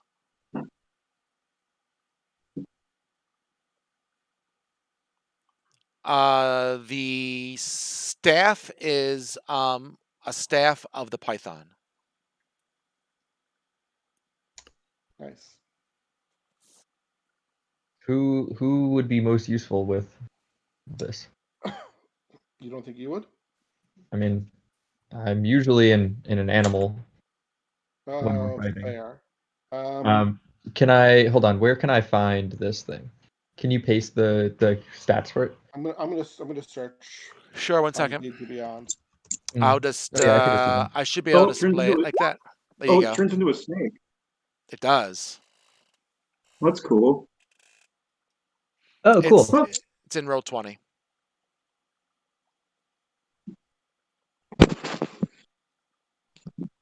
Yeah, let's give it to somebody else because I can already summon so many things. Maybe give it to Xanthros then? Sure, or Ulfgar. No, I can't use it. Gotta be a cleric, druid, or warlock. Oh, yeah. Oh, So yeah. You have each one of those. We do. So okay, so Druid doesn't want it, so it's between me and Icarus then, right? Sorry, what did you say? I was reading the stuff in Python. And that's I going to said- require attunement, right? So hold on 1 second. Let me double check that. Yes. Well, it does, but Yeah, I don't think any of us have any magic item attunements though. I think Ulfgar has one. He's the wand of Oh, yeah. But nobody else I does. forgot about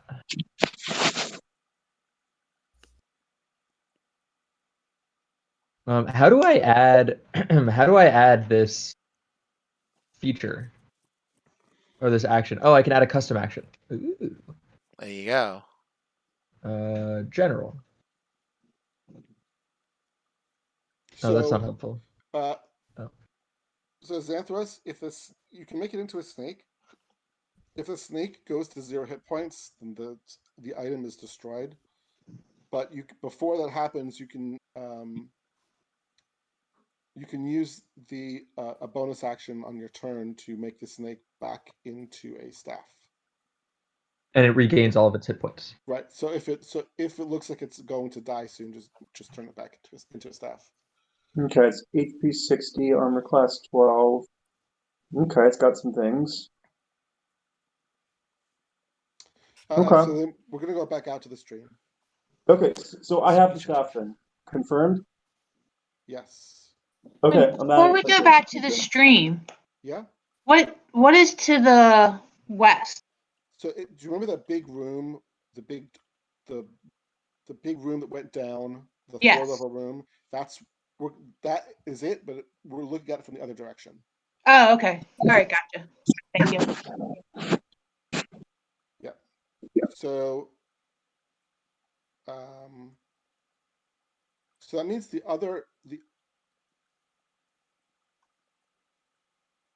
know what, Paul, I want to take a quick peek through this devil's mouth.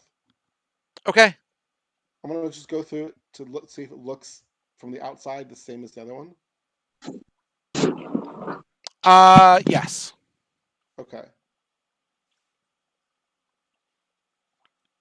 Okay, so presumably the other one also leads somewhere. Well, we'll keep that in mind.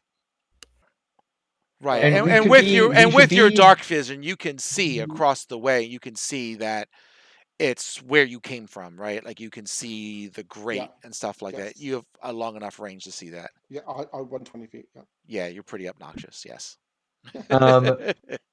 We should be smart about who.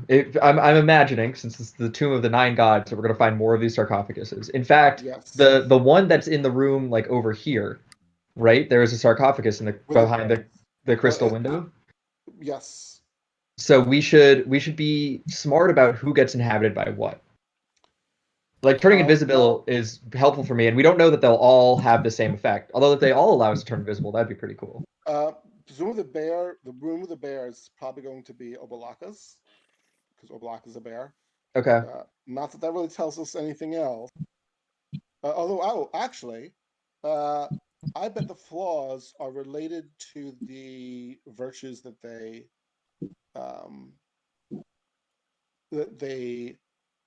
value. So Moa valued honesty, so the flaw is that you're required to be honest. Yep. Aijin values recklessness, I think. So the flaw is probably going to be something similar to that. You must be reckless. Someone we don't know, but someone we do, we can kind of get some idea. And also, it's possible that if all the items require some sort of allow some sort of a saving throw to avoid possession, then I might be a good choice to pick them up because I have the best chance of resisting them. Yeah. Especially if somebody gives me resistance.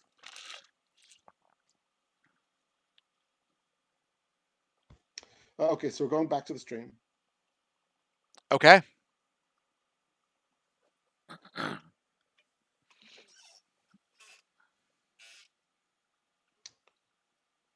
So Cedar's going first. Yep. Sorry. Yeah. I don't know where my character. Yeah, There it Paul is. got stuck in something. Back to the stream. I'll wait for everybody to catch up, but usually. I'll move Orvex. Zan and Zai. Sneaky. Sneaking around. There we go. Sneaking around. Oh, Sneaking around. ooh. We should probably bring. What's going on here? All right, I'm gonna.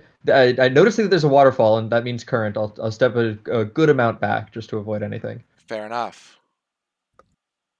Okay. But I see something. You do. You see that the underground river plunges into a dark, rocky chasm. Cold air swirls up from below like the breath of some monstrous creature. Through the gloom, you spot a ornate treasure chest resting on the ledge opposite. What is down? What do I see when I look down? You see it plunging a good, we'll say, 100 feet, give or take. Down to, a giant pool below, and you really can't see much beyond that. Right. Well, Hana might be able to jump over. That looks like it is about 25 feet, or maybe 30 feet. We could also have someone to fly over there. We'll say the ledge is about 15 feet. 15 feet away or 15 feet wide? 15 feet from the edge. Oh, so Zohana could jump that pretty I easily. could jump it. Yeah. Yep. Okay. You want to tie a rope to me so that Sure. Yes. okay. Yes. We'll tie rope to Zohana. All right. So should I just Give me an athletics check. no sure. With guidance. How do I add that? Can we tie a rope to her so that if she does fall, we Yes, can? we do, yes. She already mentioned that. Oh, okay. Cool. Vicky, Cool. Cool. Cool. You can type /R space 1d4 in the chat on Roll20. Okay. On the chat. Okay, hold on. Oh, okay. Here it is. Hold on. All right. /roll So space /R space 1d4. 1d4. Okay. So you'll get +1 to your check. Okay. So athletics. All right. Yay. No problem. What? That seems decent. You're on the other side.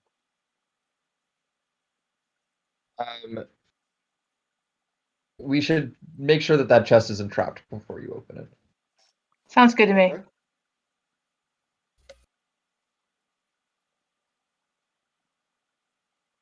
How would you like to do that?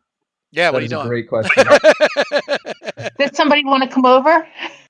I could try and open it. I got a rope.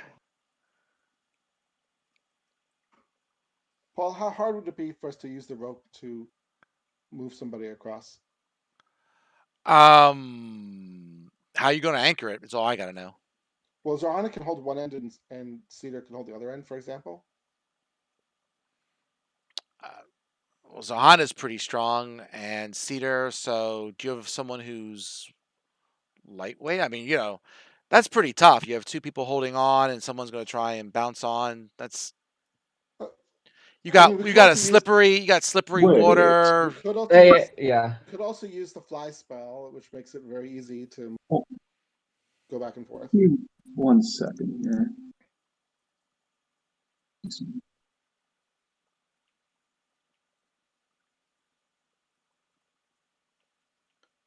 I mean, I don't mind using this spell myself if we're going to take a short rest afterwards. So, So I get would the freedom slot of back. movement be useful at all here? No. I don't think so, right? No. Okay. It's a good idea, but no.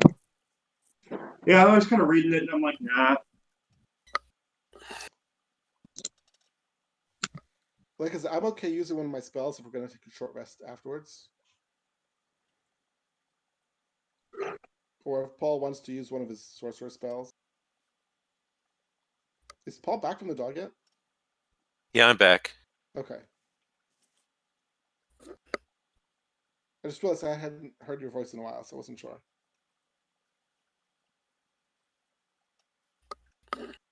Fly last. Fly lasts what, like 10 minutes?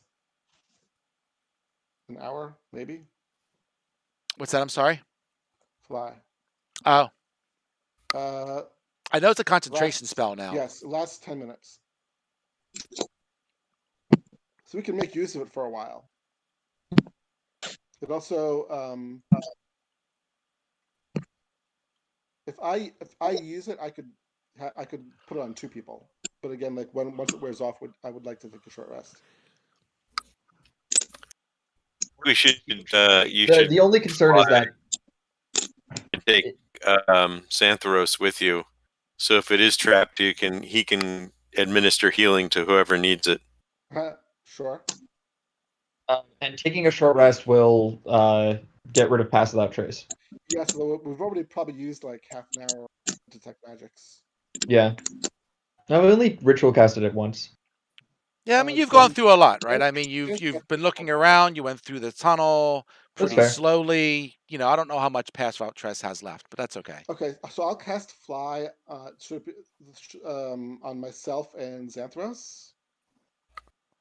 Okay, you can do 2. Is it an upcast or? Cool. Oh, sorry, you're always upcasting.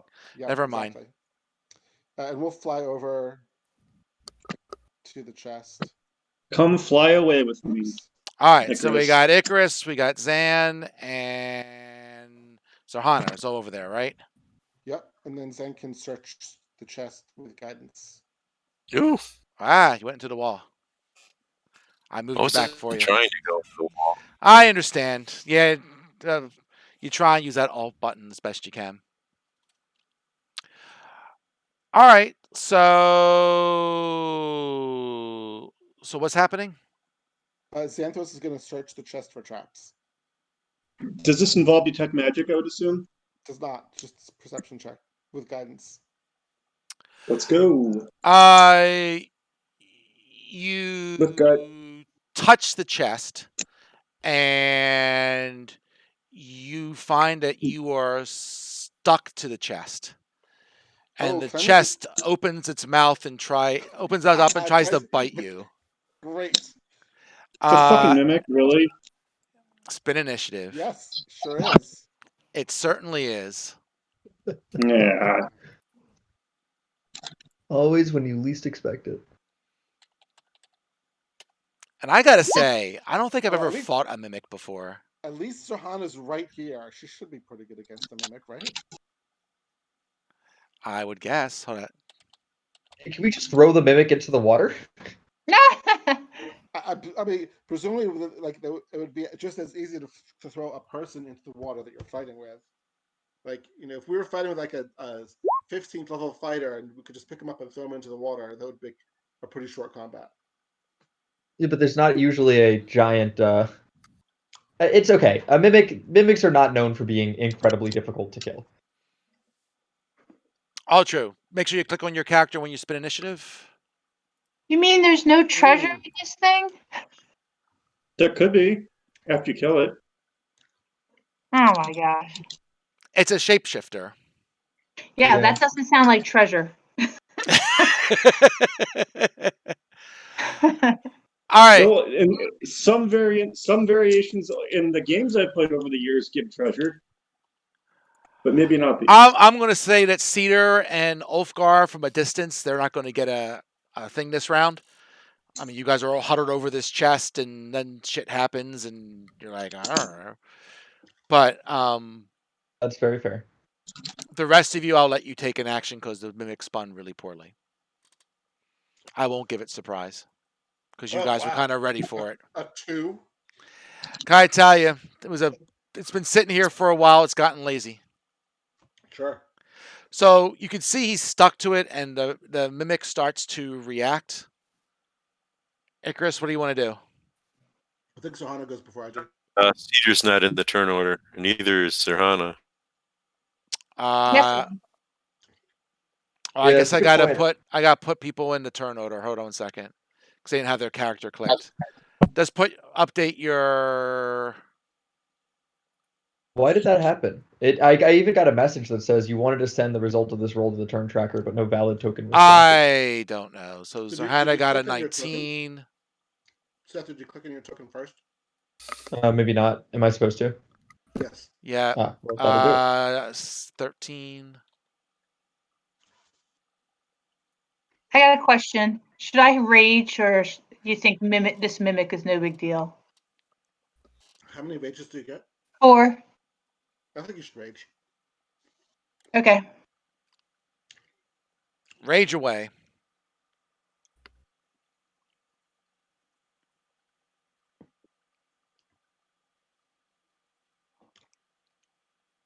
So, Xanthros, you are effectively grappled by the mimic.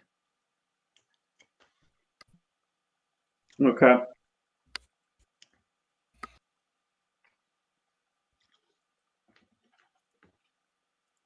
Okay, so can I attack it with my attack? Great axe? Go ahead. Okay.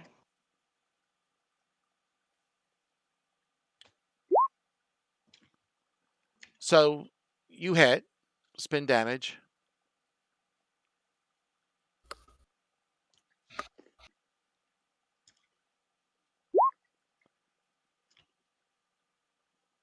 So you do.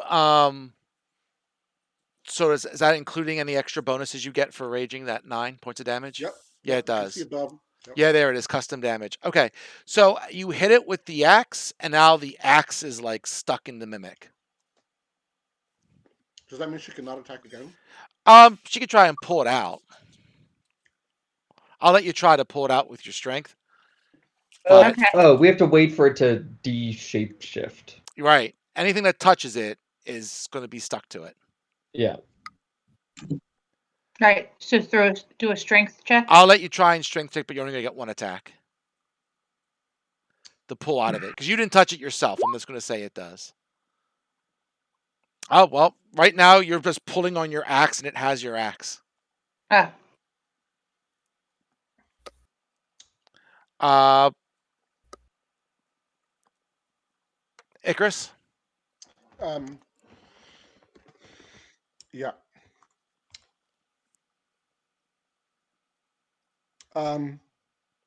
Is there any place I can be on this side of the ledge where I'm not next to the mimic?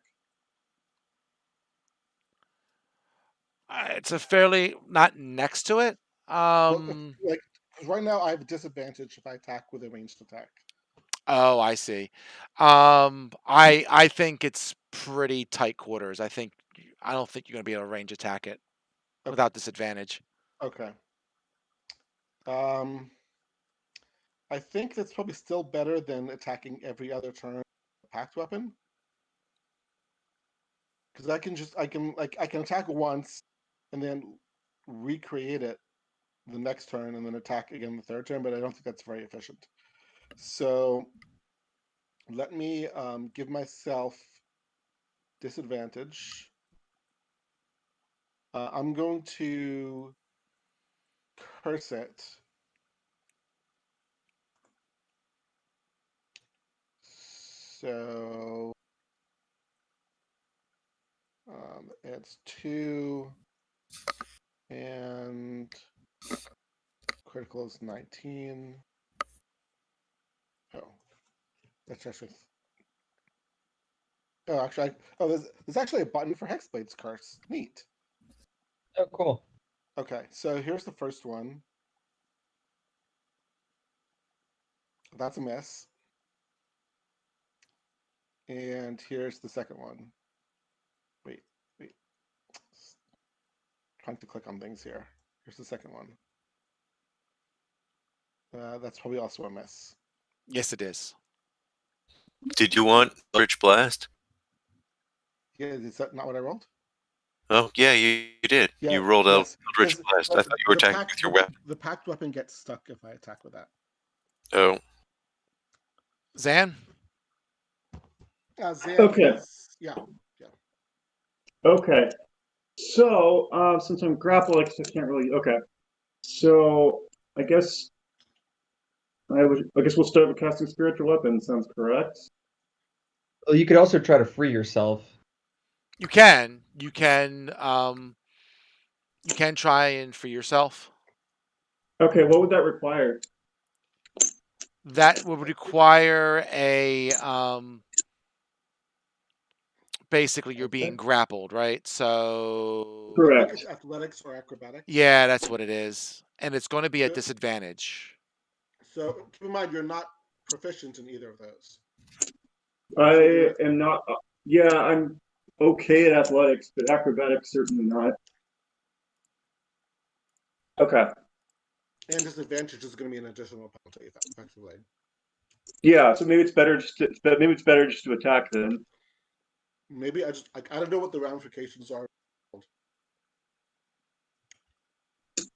So I'm looking up grappled now, and it doesn't say much about that. Sorry, for this specific monster, I don't know what the ramifications are. Oh, Like sure. if this is a So a giant sure. bear or something would start clawing you or something. I don't know. Give me 1 second. Because I'm surprised when you look up grapple, it doesn't just give it to you. Well, like what grapple does in general can be different from what grapple does or what the mimic will do when it's grappling you. Yeah. That's fair. So escaping a grapple, you have to make a strength or dexterity stack, either athletics or acrobatics. Yeah. And so some disadvantage, I'll have a penalty. So You're going to do it at disadvantage because the mimic is the mimic. right. Okay. So it's, yeah. So it's like having disadvantage is probably effectively like getting like a -4, -5, like on average. So there's no way. Okay. So we're It's gonna be unlikely. attacking. We're gonna be attacking then, I think. You mean using spiritual weapon? I mean, that's what I meant. Not literally attacking. I mean, going on the offense. Okay. Yes. So the spiritual weapon is being cast. Hopefully, And that the spiritual weapon doesn't get stuck. It's like a miss. cool beans. All right. Just give me your damage. I'll look at a second. 1 second. Sure. I'll just plop him over here somewhere. Burp. I'll put a treasure chest there. So you did 8. No. He missed. He rolled a natural 1. Oh, yeah. I'm sorry. I was looking at the damage. I didn't even look at the spin. My bad. Yeah, big whiff. Big whiff. No problem. No, it is a problem I wanted to hit. No worries. So, we're going to say it's going to try and bite Zan here. Yep. And it does so very poorly. All right, then. All right, Sarhana. So this thing has your axe. You could try and take your turn to try and get your axe away, or you could just, you got something else to hit it with? My javelin. Try and pull it out. I'll say that you still have the axe. Just try and pull it out of the thing, and if it does, I'll let you hit with it. 1 hit before it sticks with it again. So you try and pull it off of the thing, and if you can pull it off, I'll let you swing with it. Acrobatics. Athletics. Athletics, please. Oh. Nope, you're pulling on it. It's like, God damn it, let go of my axe. If you want to let it go, you can let it go and just. I think trying to get the axe back is better than your other options. Like, you certainly don't want to punch it, and your axe is going to be much better than the javelin. All right, you can try and get it back next time. Okay. Icarus. Eldritch Blast again.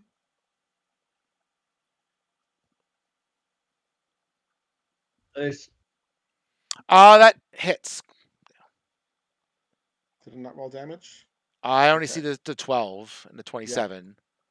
Okay. I will So it roll should be the damage. 12 because it's disadvantage. I'm going to roll damage in here. Yeah, go ahead. I don't know what the deal is. You should be able to click on the damage thing and it should spin it, but it's all good. But all my rolls are having disadvantage right now. So if I Gotcha. if I click on damage, it'll roll with disadvantage. All right. 17. And then second attack.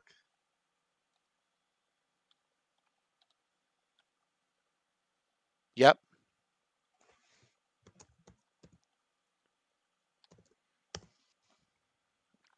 Another 10. So it is definitely bloodied. Already? Wow. Okay. Yeah, I mean, mimics are not known for their combat skills at a party level, above like level 4.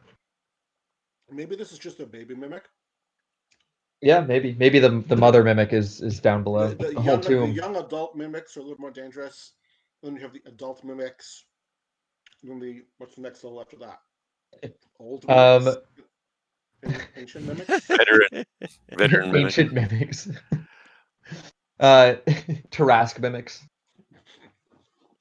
All right, Cedar, what do you want to try and do? It's 15 foot away. There's a bunch of people that's beating the crap out of this treasure chest that tries to dig up I'm by just gonna this try to end. Thord whip it. Do you have that much range? It's 30 feet. Oh wow. Wow. Did I roll? Oh no, I'm not using guidance on my Thorn Whip. Thank you, D&D.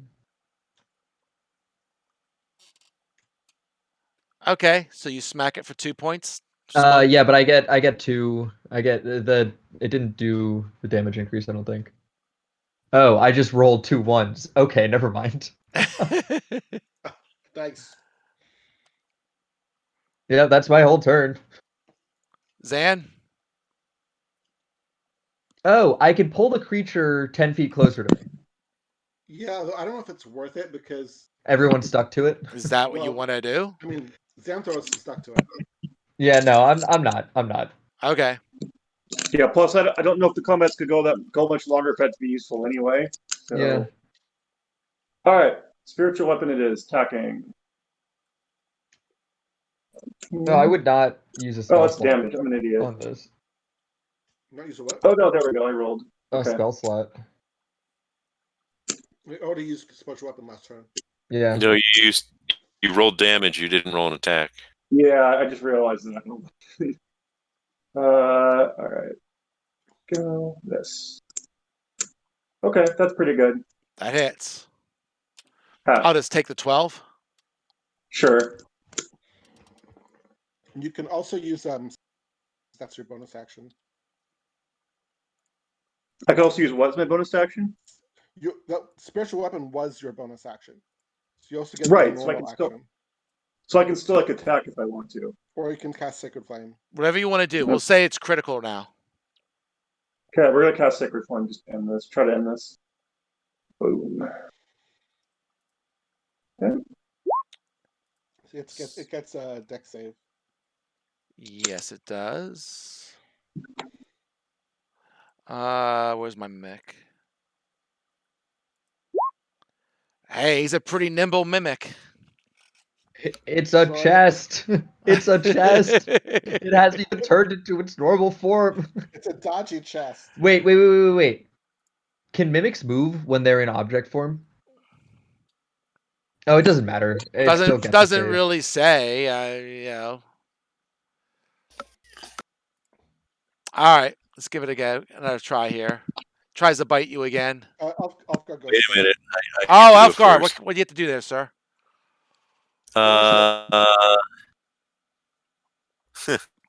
Get him. We're gonna go with Ray of Frost. Classic. That's a hit. Excuse me. Sorry about that. Oh yeah.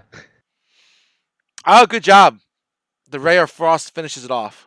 Yay! It didn't even get to move. So there's no treasure, is there? Nope. There's a dead mimic. That's your treasure. Woo! Okay. Experience left. points. For my curse. Oh yeah, whatever you get from your curse. Yep. Okay, so there's nothing on this side. Zan and I'll try to fly Zohana back to the other side. Sure, no problem. And then Cedar can take us wherever he thinks we should go. Okay, and for future reference, next time we find anything, we should throw a rock at it and see if it sticks to it.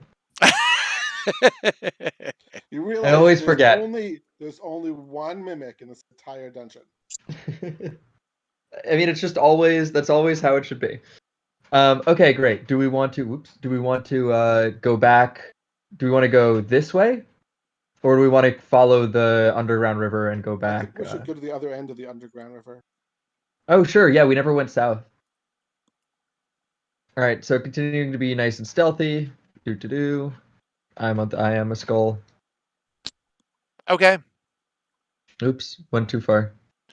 Let me try and why don't I just try and move okay. folks I can a little squeeze bit. through here. You can, but then you're not gonna be able to squeeze through. So just give me a second. I'll just kind of. I mean, I could just kind of move how far I think the passageway is. Nope. Yeah, don't do Never that, mind. please.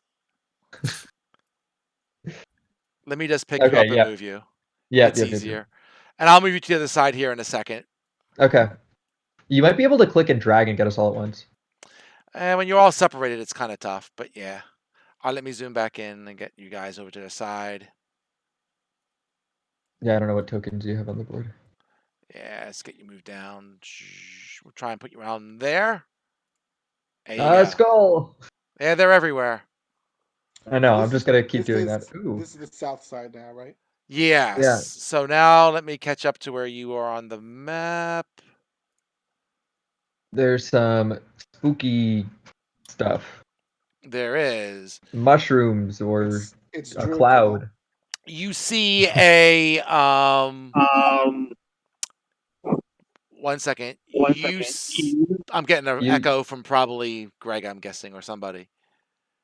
For me? But all right, 1 second. You see that the passageway is kind of covered with, complete with gas, with a rotten odor to it. Can we identify it? Like with nature or medicine? Yeah. Sure, go for it. I'll do some nature. Oh yeah, nature or medicine. I'll do medicine. Xanthros? Nope. That's my second one today. Actually, that's like my 9th one today. Did we lose Greg? I don't know. Here. Can you hear me? I'm right here. Yeah, make a medicine check. I just did. You did make a medicine check. Oh, I didn't see it. We'll say that Zurhana says this gas might be flammable. It's a giant fart. Good thing none of us have torches. Torch. Nobody. One of you kind of does. Oh. Xanthros 100% has a torch. All right, Xanthros, you should extinguish your torch, and then we can proceed on with you in darkness, unfortunately. Or we could just burn it and make the gas all go away. That seems like a bad idea in a closed space.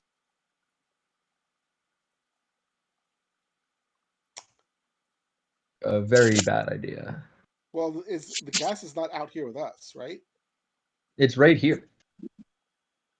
No, I mean like if we move back. I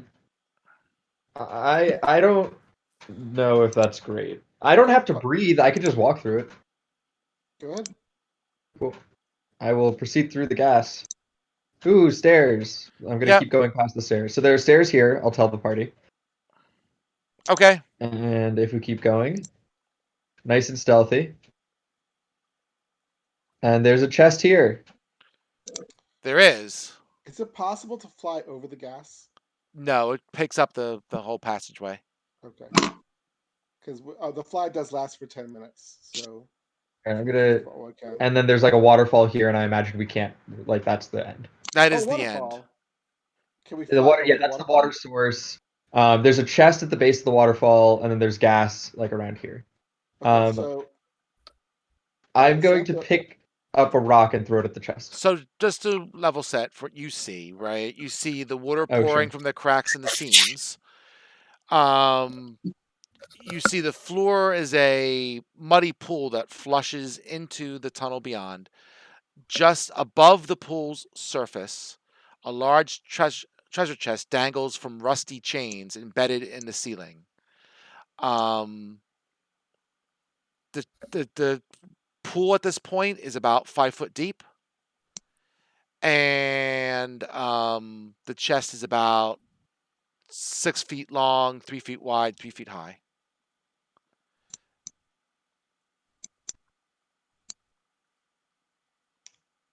See, there's anything you want to do before the rest of us, before some of us join you?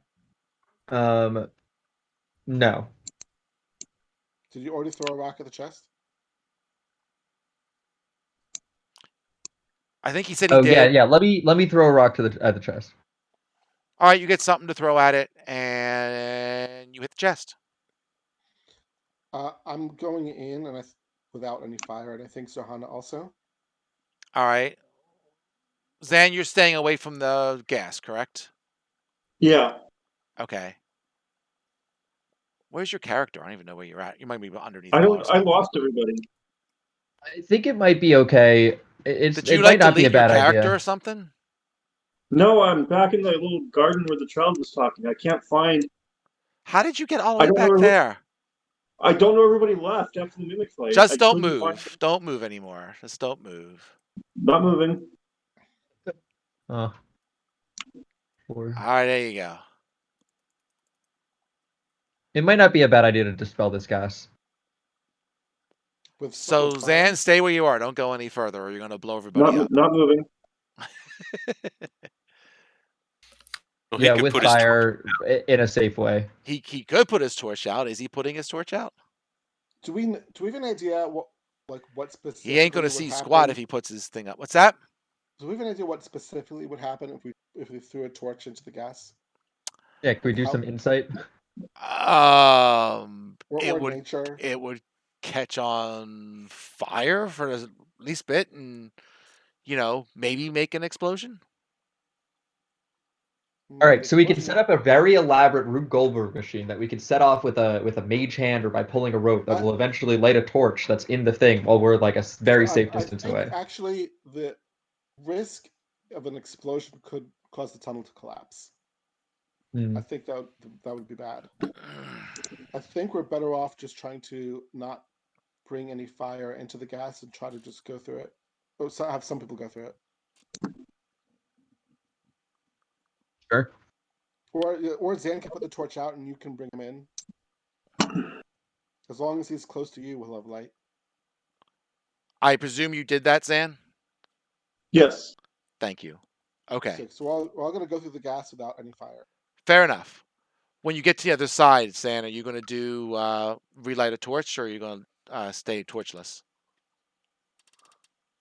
Probably. I think it's safer not to have the torch. Okay. Now, and then we can put it back later. All right. Yeah, I'll go torchless and just try to stay close to the group. Fair enough. Stay close to the group. I turned off your light. Okay. So yes. So you got a torch. You got a chest that's suspended about 1 foot above the surface of the pool. And the pool's about 5 feet deep here. And there you go. We could have Zarhana try to hold it up while we open it, so that it doesn't just fall off the chains. Or we could try to cut the chains and have Zarhana catch it. It's a trap. What was that? Somebody started to say something. I said it's a trap. How would you suggest we deal with it then? Go away. Okay. I have an idea. I'm going to freeze the water underneath the chest. Oh, that's a good idea. Okay. So that if the chest hits, so that when we break the chains, the chest won't go into water. It'll just stay there. Okay. And then just break the chains? And then break the chains, yeah. So we can attack the chains, I guess? Yeah, I could just thorn whip them until they're dead. And you can Eldritch Blast them until they're dead. All right, hold on 1 second. Sorry, just to confirm, the chains aren't going into holes in the ceiling or anything, right? There's no evidence of this being a system that exists outside of this room. In that, the chest isn't a counterbalance to something else. Lots of questions. So let's see.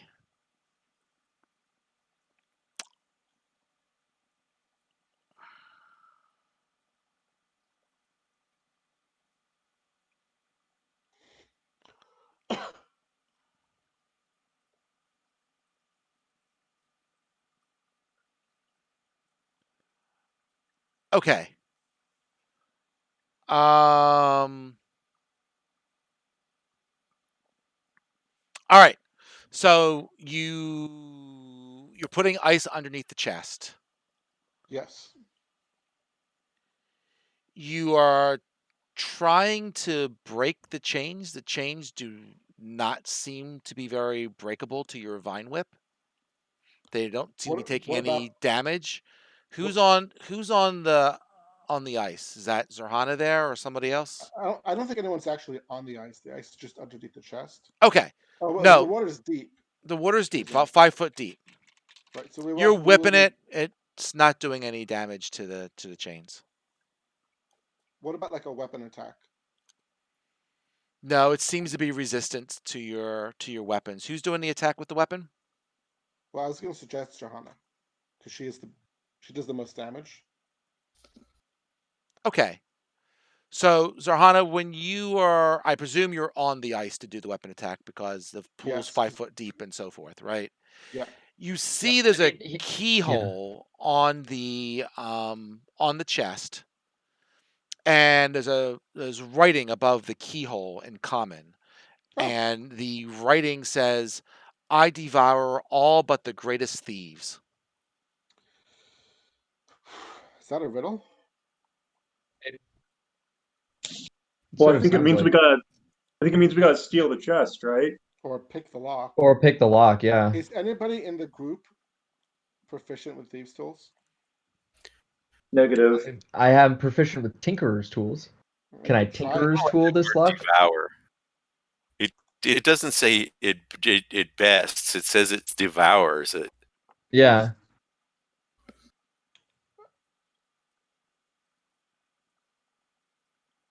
I mean, Cedar, you're the only person who has probably any chance of opening the lock. There's also, don't we have a riddle, a thing? Yeah, the keys turn on the inside. The keys turn on the inside only. Can Not we this. see through the? Can we see anything through the keyhole? Oh, Xanthos could cast light inside the chest, couldn't he? Oh yeah. Doing it. So what are you doing inside the chest? Casting light through the keyhole. He's casting. See Well, what's right inside. now, I mean, right now Cedar has the light, but okay. So we'll say you switching. You peek inside. I mean, you're looking through a keyhole into a 6 foot by 3 foot by 3 foot, chest. I Yep. mean, Mhm. you don't see anything in there. I mean, we'll say you're bumping the chest and you're hearing that there's probably stuff inside, maybe some money or something, but Okay, but no, can't really doesn't. see it. Okay, so you can recast. It's not a light mimic. on- I'll put it to you that way if that's what you're trying to do. No, I thought there might be keys inside. Oh, okay. Yeah, the keys turn on the inside. Right. Okay. So so you can cast light on Cedar's pebble again. So we have light once more. Mm-hmm.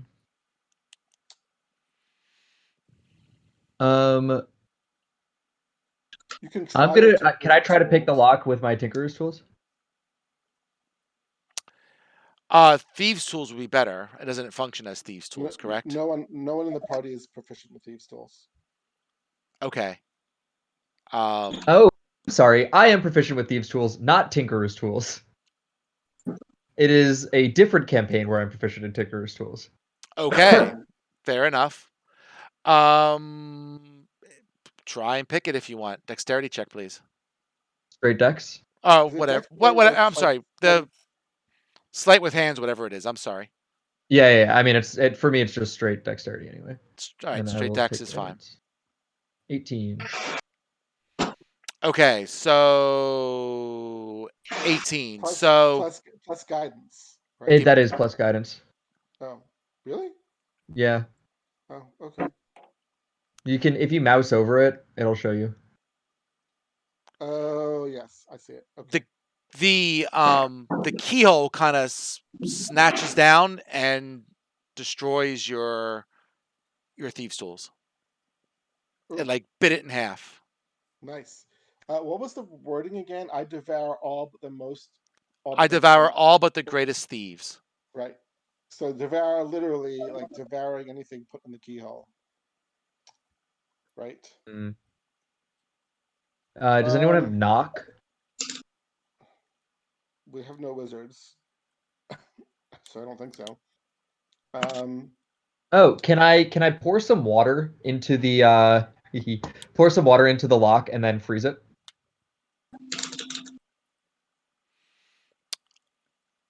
I mean, the lock is magical. I don't think you're going to open it that way.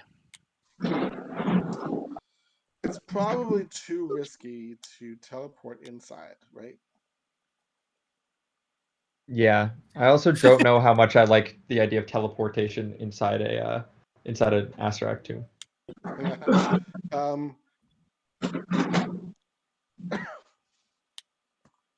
I assume Dispel Magic's not going to work. I don't have any tricks.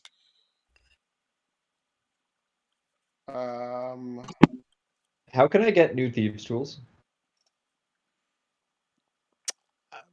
If you were a warlock, you could make the Thieves' Tools your pact weapon. You could just summon them. Can you do that? No, I'm not proficient in Thieves' Tools. No, but can you could just put- change your pact weapon? I can summon my pact weapon and put it into the keyhole and try to pick the lock. Sure. Great. Can we do that? So what's your pack weapon? A war It could pick? be, it could be anything I want. Thieves tools. I don't. I mean, it could be whatever. Yeah. And then I'm I not could do it. I could I'm not use it. No, you can't. I'm not proficient in Thieves' Tools, but Well, wait. Why can't I can't use your pact weapon? I gotta read this now. All right. I've created a monster.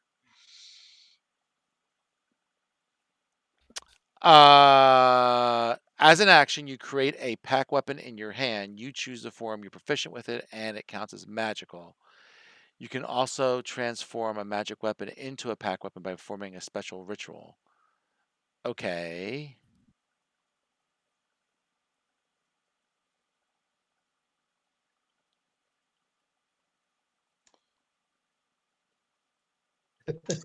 I'm gonna have to Google that one. Let me get your pack weapon. It sounds like it has to be a weapon. I'm kind of going that way, but let me see what it says. Who says? I mean, what is a weapon? It's not thieves' tools, I can tell you that. Have you ever? I can promise you, I can inflict damage using thieves' tools. The Bring next me a time you mouse. use thieves' tools as your weapon in your next encounter, I'll let you know. Let's see. I'm going into here. Pack magic.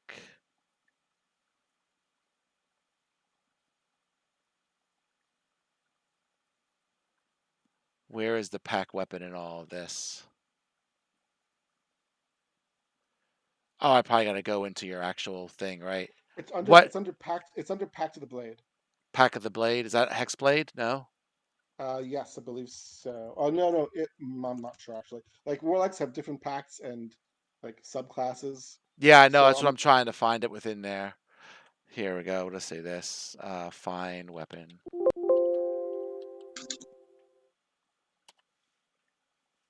It says see the weapons section for weapon options. Okay, well then it's not a weapon. But I can try to pick the lock with weapon because even if it gets destroyed, I could just create it again. Let me do the picking. I mean, it'll just be with like a dagger or something, but sure. Yeah. Try it. Cool. Would that be like just a dex or just a d20 then? Do your sleight of hand and Okay. let's see what you spend before I have to actually decide what I'm going to do with it. And we can keep retrying for a while because 7. 7. Great. All right. So Cedar is teleported inside of the treasure chest. oh, There you go. Now you wanted to know what happened if you get teleported inside the chest. okay. And the that's chains how you open. the chains let go of the treasure chest and it slams into the ice. Good thing I put the ice. Well, actually, it doesn't. Oh, so this is a really devious trap. So it really does devour thieves. Yep. And the keys turn on the inside only. Aha. Does All right. still have, So you are inside the chest, can we talk to him? and you can, but there's not much air in there. I don't need to breathe. You don't need to breathe. Well, then you're the luckiest damn person I ever could figure out. Good job. What happens if I shapeshift into a Tyrannosaurus Rex? So you just want to try and destroy the chest? Fine. I mean, If you do want I to, think- if you want to try, All right, you gotta try and do we'll damage to reserve the. that as a backup option. But I could expend a wild shape to shapeshift into something absurdly enormous, or an octopus to just come back out through the keyhole. I mean, the bottom line is you're going to grow. I mean, you might take damages too as you're transforming and destroying this thing, but Can Cedar open the chest from the inside? Yeah, let me try to do that. I have a light source too. And we were like the inscription said the keys only work from the inside or something like that. But that was also the keys plural. The keys, yes, it might be this or it might not, but maybe it is. Mm-hmm. Yeah, there's no key inside. Can Cedar stick their finger out of the keyhole? Is it big enough for that? I don't know. I mean, you can try and break it open. I mean, no, just the keyhole. Oh, okay. Yeah, can I try to pick it from the inside? It wasn't where I was going, but okay. Can you try to pick it on the inside? Sure, give it a shot. Same roll? Sure. What's it gonna do? Teleport me inside the chest again? This is true. Find out. So this takes a while, but we'll say eventually you'll get it open.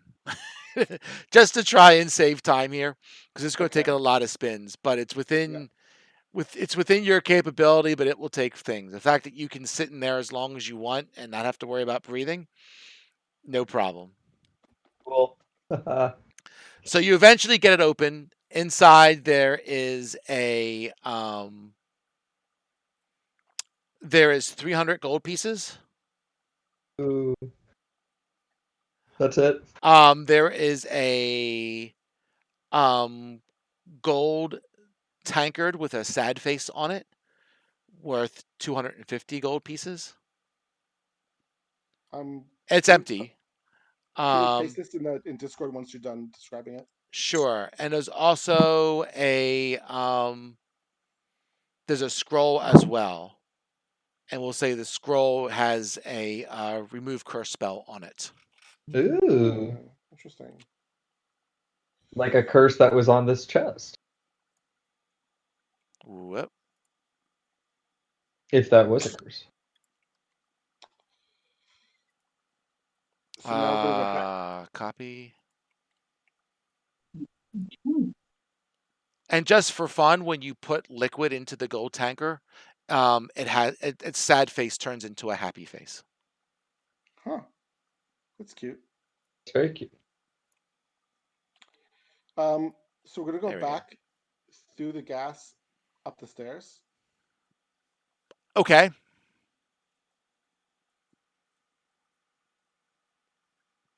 And you still have no light source for no flame, right? Correct. Okay. Hey, it's another staircase. It ends with a dead end. There can't possibly be a secret there. We should just abandon it and keep going. I don't like how close this door is to the gas. If there are torches inside this room, they might set off the gas. It's true.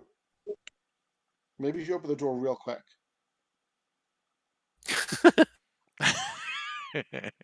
Who's opening the door? Should open the door stealthily. Yeah, maybe the fire won't notice the gas. No, I wanna. Is there something?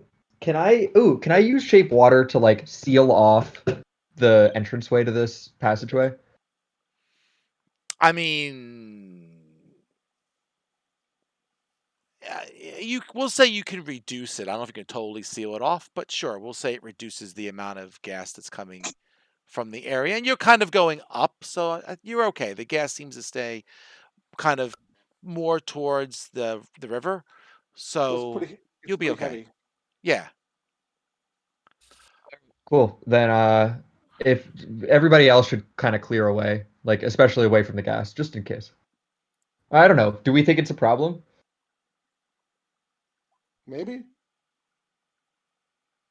But if it doesn't explode, you can always call us back. That's true. All right. So we're ready? Yep. All right. Xanthros, you might want to move too. Nah. Nope. Oh. Where are you guys going? Zan is just like randomly moving around. Zan, you should go over here. Sorry. Okay. I'm okay. I got it. Not There you And go. there. And Zerhano, Zerhana, you where are should you also going? move over there. Out of the way. All right. Great. I will I'm gonna crack the door just to see what's behind it. All right. So you crack the door. You see the room with the sarcophagus and the chairs and the bodies in the chairs, and you presume Masks. obviously the bear and all that kind of stuff is over on the side. Uh-huh. You're right behind one of the chairs. Can you grab the mask? Can I grab the mask? Sure, go for it. You got a mask. Cool. I'll open the door I'll put the mask on and open the door the rest of the way. Okay. Remember, you can also be invisible. Ooh, yeah. I'll turn invisible. Okay. Wait for it. What is Orvex doing over there? Get behind us, Orvex. Where's a good invisible thing? There we go. Invisible. We'll go with it. All right. So the rest of us, see if you can get enough masks for the rest of us. Yeah, can I go around and collect some masks? You go inside? Yep. You're inside. Cool. Well, first, since I'm inside, I'm gonna do some perceiving. Okay. Percept away. 18.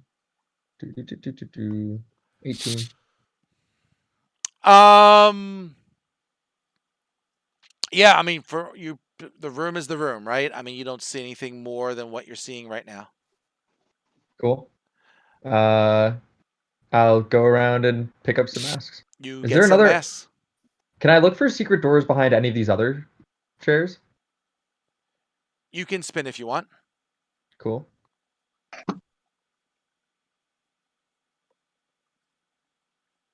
Ooh, nice. Nice roll. Okay. We'll say you find someone by the door where you're at now. The one he came through? The one directly opposite. Oh, okay. Cool. Okay. So I guess I get 6 masks, which is enough for the whole party. Sure. Then I'll go back and I'll give it to them. So we'll put our masks on, Okay. and then we'll go into the room behind Cedar. Great.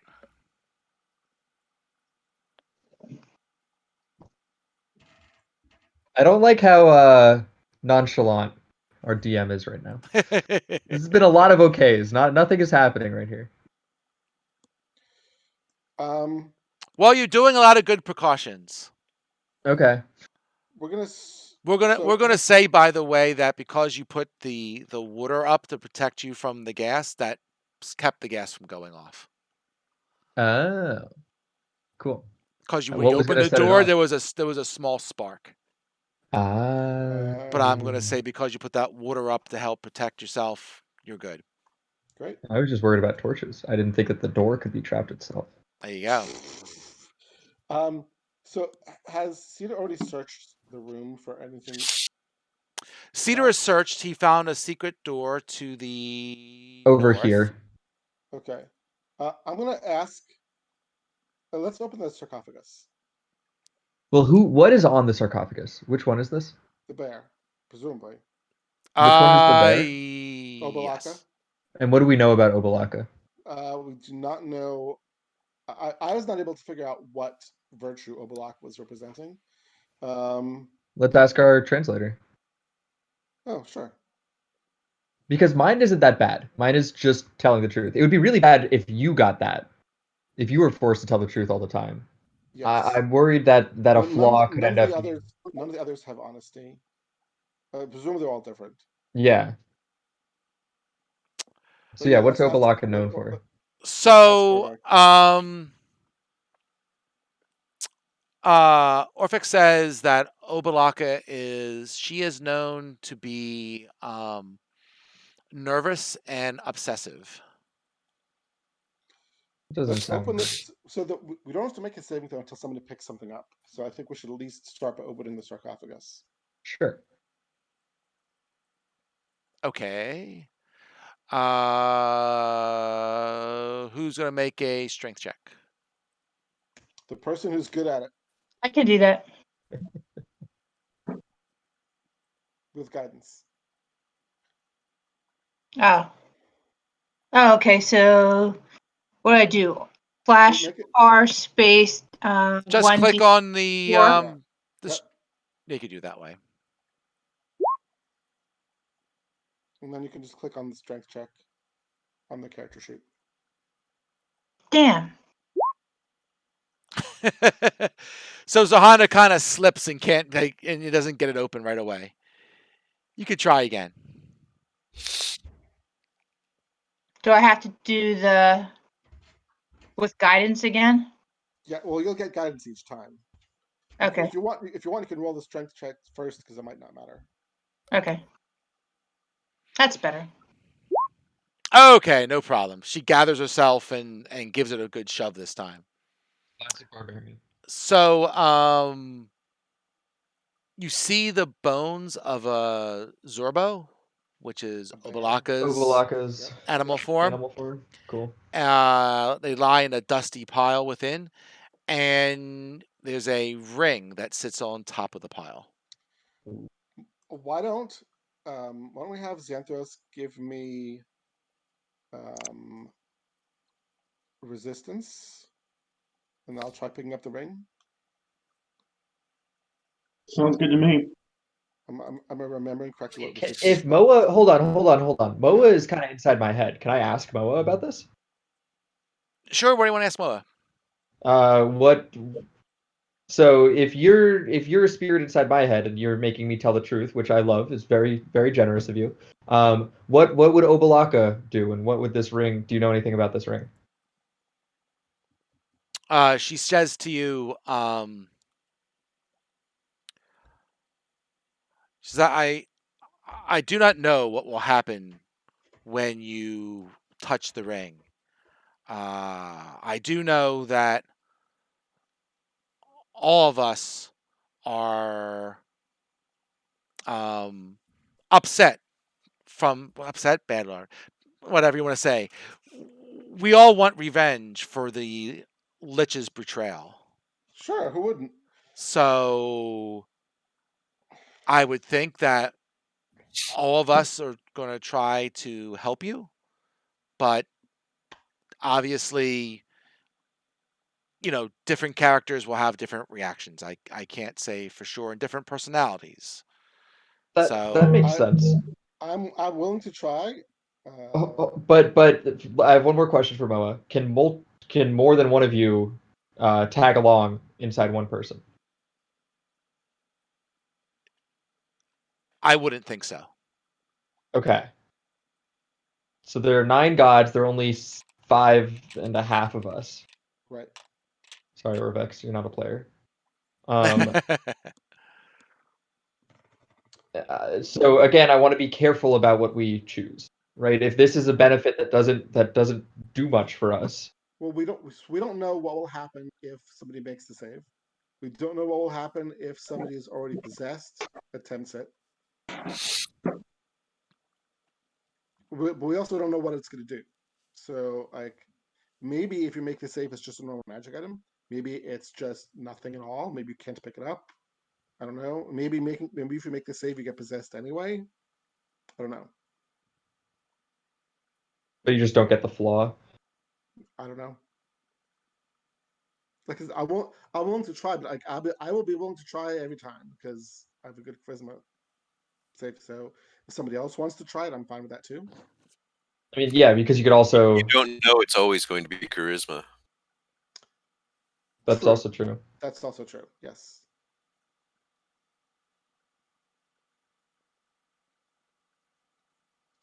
All right, if nobody else wants to do it, then I will do it. I like the feature that I have right now. I think it's okay for you to go for it. Okay, so I'm going to take my resistance and I will pick up the ring. Okay. Make a charisma saving throw, please.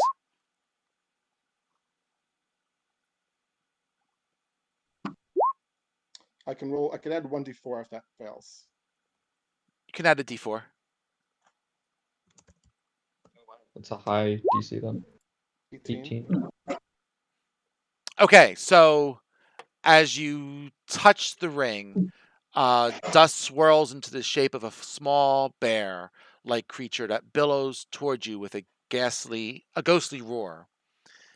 But you kind of fend off the bear from possessing you, and you have a ring of protection. Okay. Are we allowed to choose to fail the saving throw on purpose? You can. Okay. It's good to know.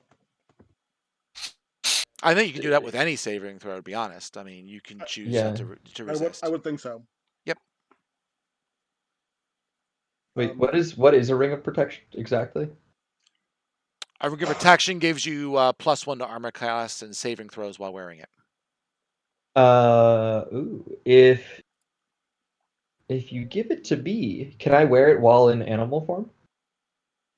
I mean, anything that you wear is transformed, and I don't think you get the benefits of it, right? So I know that I get ion stones. But ion stones is a little bit different. Don't they float around your head? They're not actually touching you. Yes, this is a good. Generally, your equipment is transformed when you do that. I mean, I'm happy to wear this because I am in melee. That's true. Yeah, and you did pick it up. You risked the.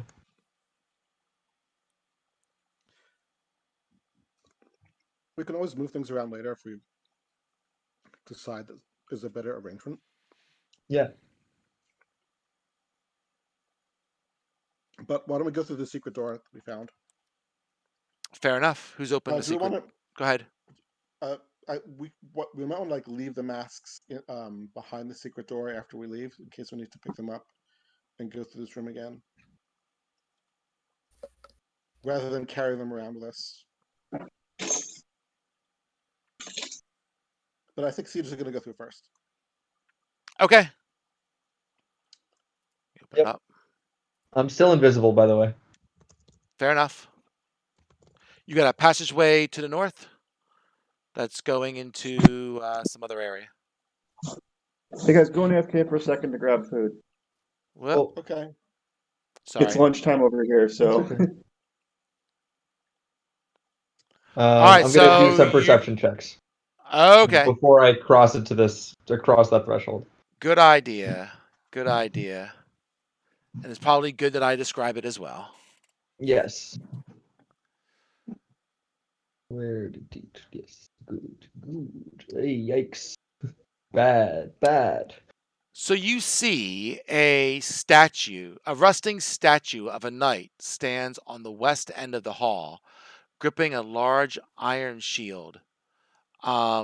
Shards and flakes of rusted metal cover the floor around the statue's feet. And just give me 1 second to read. Okay.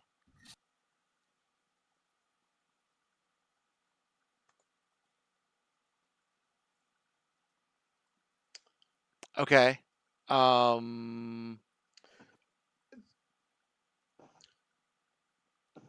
We should take a short rest at some point.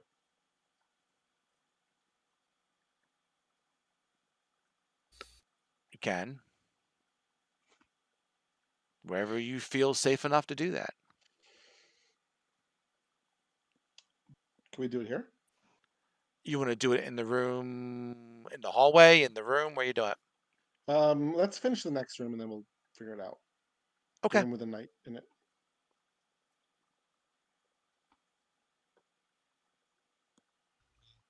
What to do? I mean, I'm invisible, but I didn't see. I don't see any traps. Okay, then we'll go in. Yeah. Oop. All right. So you go in. I need you to make a athletics check, please. Everyone? Just Cedar. Cool. Okay, so when you walk into the room, anything on you that is metal, Which is nothing because I'm a druid. you have nothing metal on you whatsoever. I'll double check my character sheet, but I don't have any metal armor, and I don't have any metal weapons. I'm gonna check. Oh, my scimitar might be metal. Probably is metal. Yeah, I believe druids are allowed to use metal weapons, right? I don't remember. Scimitar is usually metal. Yeah. Yeah. So we I don't say think it we'll was say both. you have that. I think that's it. I mean, the shield could have some metal in it, but not much. It can't. I can't use it if it does. Oh, okay, fair. Spike armor. We'll say at least the scimitar does, right? Yeah. So you feel that the scimitar is being pulled towards the statue, and it tries to pull you off balance. The tug is so hard, but you are able to keep your balance. I will relay that to the party. Is Cedar physically inside the room now? He is. Yeah. Is this square that you're in, is that representative of where you are? Yeah. So there's a door or window beyond Cedar? Yeah. And I can see something in it over here. Right, there's a passageway to the north, which you probably can see as well, Icarus, knowing your vision. Yeah. There's also a passageway to the east that he tells you about. Yep. And a skull. There is a skull. How did this An skull actual get skull? here? Well, no, there's a skull, but there's not a skull. Oh, okay. Is Ulfgar in the room? Everyone in the room right now is Cedar. I don't know if I'll draw the line for the room. There's the room line, there's the room line. And then there's a room line here. So there's the door in the middle of the room? There's no doors. What's this green? Oh, sorry, that's the top of Cedar's token. I'm sorry. I thought that was a door. Okay. Is there anybody else here who doesn't have metal on them or doesn't have much metal on them? Dwarf and half plate. Yeah, I think I only have my axe. I mean, I could try teleporting people across because we're about to make a short rest anyway, but Here, I'm gonna come back. Maybe my crossbow bolt. Yeah. Can you give me one of your crossbow bolts? Well, how am I going to get it to you? Well, I think Cedar said he was coming back. Are you coming back? Yep. Oh, he came back? Yes. Yep. Yeah, okay. What do we think if I just let a bolt hit the statue? Try it. So you toss it in? I'm gonna stand outside the room and I'm gonna toss in the bolt and watch what happens. Okay. So you toss it in. It makes a beeline for the statue. There's like a shield on the statue. It touches the shield, and the metal immediately turns to rust and falls to the floor. Oh, okay, cool. That's bad. Good to know. I can put my wooden shield. Okay, so I can go into the room without a problem. So I'm gonna go in. Assuming you leave your scimitar. Yeah, I'll leave outside, my then yes. scimitar. No, I'll leave my wait, scimitar Cedar, here. don't go in yet. Tell us what you're gonna do first. Okay, my plan. I'm gonna leave my scimitar here, and I'm gonna touch the shield with something that's wooden, or like throw a rock at the shield, and see what happens. Sure. I could even throw a rock at the shield from out here, so I'll do that. Try it. Okay, I mean the rock hits the shield, bounces off, falls on the ground. Cool. So why don't we give you our metal stuff, and you can wild shape. Oh. And then you should be able to. We should all be able to go through without any problem. I mean, it'll take some time to like take off our armor and so forth, but it should be doable. Yeah, and I just expend a wild shape for that, which we will use because you want a short rest anyway. Yeah. So he's going to have to wild shape, go across, unwild shape, jump off the stuff, come back, wild shape, and no, I'll just pick up all of it. That's a lot of stuff to pick up if you can pick all that up. How much are we talking about here? I mean, you got Ulfgar's what? Plate armor and what else? I don't have plate armor. I'm a sorcerer. Oh, well, I have no armor at all. Xanthros has half plate, I think. No, Xanthos has. We couldn't afford half plate. Xanthos probably has like scale mail or something, or ring mail. Oh yeah, but I can just carry it. I don't have to be wearing it, okay. and I could drop off my stuff that's heavier. We'll say that you can. We'll say you can do it on one stuff. It sounds like you only got one set of armor. You could throw it over your shoulder. You pick up a bunch of weapons and Yeah, Zerhana, two all of sets. Zerhana's weapons. Oh, sorry, 3 yeah. sets. I have armor also.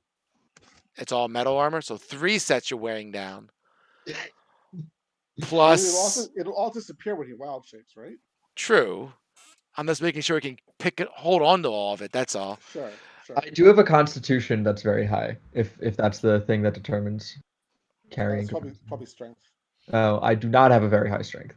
I mean, I can also try teleport across. I still don't think teleportation in this tomb is a good idea. Okay, just wanted to mention it. I know. We have seen it work once. We have? Oh, with the chest? Yeah. All right. So you're going directly across with the saw?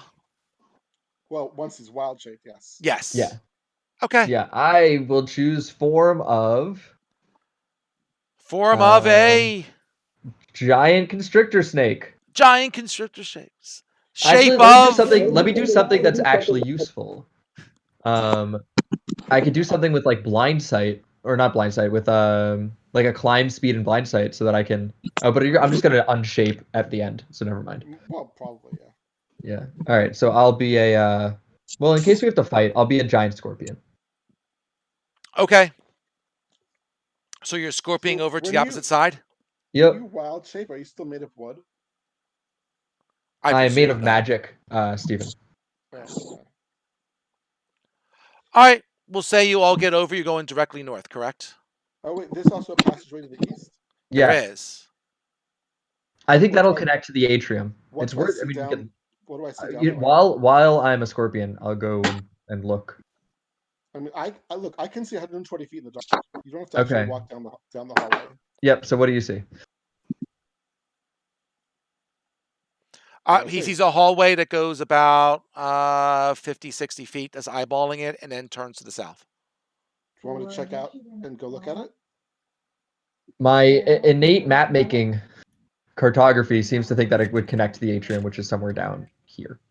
Okay, so we'll skip this for now, and we'll just keep going north. I think that's reasonable. Okay. I'm gonna stay as a scorpion. It looks like there's something to the north. A chamber with a well. Oh, this looks like a keyhole from where I'm standing. So, let's get everybody over here. If you stand on my square, it looks like a keyhole. Keyhole? Before I enter, I'm gonna do a perception check. Yeah, we don't see their search. Hold on, let me pull up the stats for a giant scorpion. Do you have to use the This looks scorpion's like a round wisdom? room to me. No, I retain my mental stats, so I'll use my own, but I don't know what it has. Blind sight, so I have blind sight for 60 feet. If you would adjust my vision accordingly, DM. Oh, I'm sorry. That's okay. And I will roll to perceive using my blind sight. Do you have any sight? Oh, you can just go in. I know you have it. I mean, basically, it's a round room, and there's a fountain in the middle of it. You don't see anything else. So we don't see any secret doors? No. Okay. So we're all basically naked. I mean, almost naked. We don't have any armor or weapons. You see a large fountain crusted with moss rises in the middle of a circular room. 3 marble maidens stand in the fountain, holding pitchers out from which water flows. Do they all look the same? Sure. Is there any writing? No. We'll search the fountain. Or Xanthos will search the fountain. Since Xanthos can actually speak. I'm eating lunch. Sorry. Just make a perception check with guidance. Doing it. Oh wait, Oh. there's a giant scorpion in the room. There Well, is a let me see what giant scorpion in the room. Looks like a fountain to Xanthros. Okay. I Uh-oh. feel like this should be significant in some way, but I don't know. We can take a short rest in here if we want. Let's take a short rest in here. Okay. Are you going to stay in the wild shape form? Yeah, I can. Okay. It's good. My It's wild good. shape lasts for Go ahead. 8 hours. 8 hours? Yep. Okay. 1 hour per druid level. Okay. All right. You rest for an hour. Oh, sorry. Druid level divided by 2, so 4 hours. 4 hours. You're still good. All right. So you rest for the hour. So you got your spell slots back, Icarus. I don't Yep. think. And I have my wild shapes back. And And I get to attune to the ring. yes. Oh, and we can attune to the staff, whoever has it. Xanthros has it, last I heard. Yeah. Correct. So put that in your attunement if you haven't already. Yeah, I did. Okay. Well, I did, Xanthros as well. Yeah. Xanthos, you have to add the item to your character sheet, and then under equipment, there'll be boxes you can check to attune to it. Staff of the Python.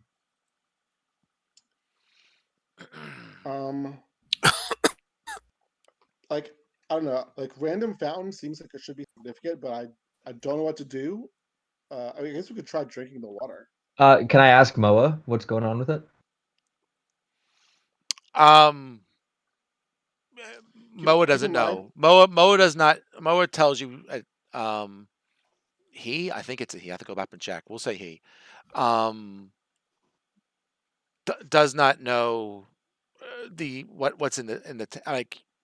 He was buried here, but he doesn't know the traps or the rooms or anything about this area. So he has no knowledge. The Moa is a he. Thank you. We could try drinking the water. It seems a little reckless. We could also try just like putting some in our water. I don't know. Like, well, all I know is we're gonna have to go back through the room with the magnetic knight. Well, we could check at least to see if the water is magical. Yeah, we could do that. Xanthos can do that. All right. Well, So I assume he uses his ritual to do that. Yep.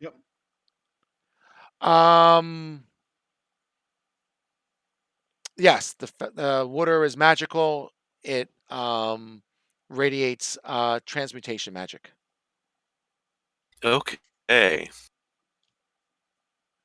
Maybe if you drink it, you're transformed into something. Yeah, it sounds like a polymorph, or it could be you put something in there and it's transformed into something. Yeah, that's true. We could put something. We could put like well, we can't put anything metal because we don't have anything. But we could put something in there though. Like a torch in there.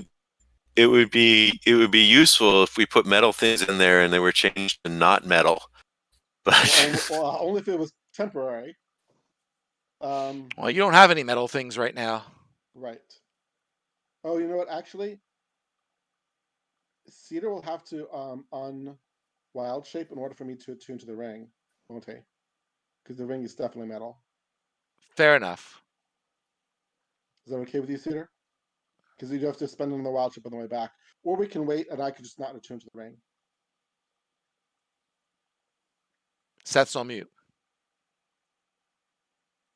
He moved Thank his you. cat. That's okay. Yep.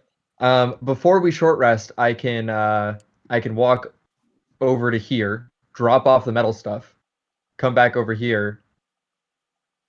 Sorry, unwild shape, drop off the metal stuff, and then walk back. Okay, the things that in order to leave the room, we'll have to do the same thing. We'll have to have you wild shape for all the metal. So I could just wait to or we could just not short rest in here. We could just go somewhere else and short rest, like the hallway. Yeah. I think short resting in the hallway would make more sense though. Okay, because we know this is a dead end, but we will do the that means we don't have the metal yet. We could drop something wooden into the fountain, like a torch. I'll drop a torch into the fountain. Doesn't do anything. Okay. I guess we just leave. So what are you doing? Are you dropping your metal items off in the hallway? Nope, not yet. Okay. I'm not in the hallway yet. We're leaving first. Okay. Sorry, Orvic. So presumably when we get out of this room, the tug from the metal will no longer be gone. But why don't we go a little further just to make sure? I'm gonna let Cedar lead the way. Sure. Okay. We're gonna go down here. Cedar's gonna be in front of me. Yeah. Okay. Go down here. I'll grab Orvix. Yeah. There we go. I'll grab And look at Serhana that. too. Well, what a surprise. Okay, so we can take a short rest here. Is that okay with everyone? I think maybe like in this hallway would be better than in the atrium. Or we could go back around to the first hallway we saw also. Before we short rest, while I'm a giant scorpion, I can like walk around and blind sense to see if there's anything going on. Blind sight. No, I mean you're not sensing anything more than you've already seen. I mean you haven't gone all the way to that other passageway. You're gonna go to that passageway? Yeah, let me do just before I lose this form. Oh, come along over here. Yep. Oh yeah, I could blind sight through the darkness. Yeah, because there's definitely some sort of room back here, and we've not found an entrance to it. There's a what? There's something in this devil's head over here. Oh, okay. And Gotcha. while I am shapeshifted, I can sense into it. See, I knew that this would be a great form. All right, so you're sensing into it. I'll say that you sense something alive in there, but you can't tell what it is. Okay, so we're gonna take a short rest here. I can't communicate that to you. Well, sure, but you can indicate that you're either not going in or are going in. I'm going to indicate that I'm not going in. Right. So we're just gonna stop here, wait for Cedar to become a wooden person again. Well, no, because I want to while I can blind sight go around here. Sure. Then we'll wait for Cedar to come back and then take a short rest. Great. Okay. So I'm gonna circumnavigate. Okay, this is the hallway that we saw. I'm not gonna go down there. I'm gonna go over here. What's going on over here? All right, so you're there. So you see carved birds soar across the walls of this corridor. Blocking the passage near the northern end is a large and mantite propeller with 5 sharp blades. Ooh. Are you going in, Zan? No one else should be there. No one else should be there, so I don't know why you're there, Zan. Stop moving their characters. You move your character in. Assuming you're going in. Who's moving Orvex? Me. All right. Don't take Orvex with you. He's too fragile. Okay.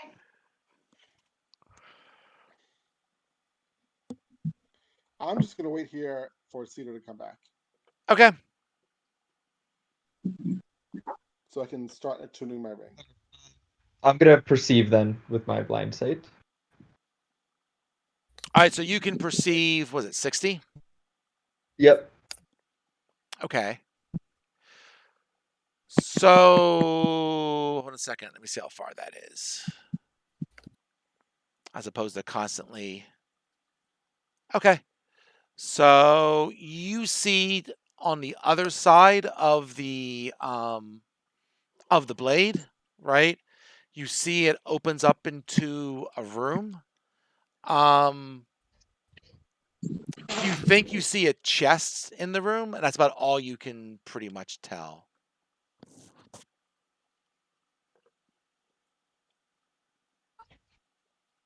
Okay, hold on a second.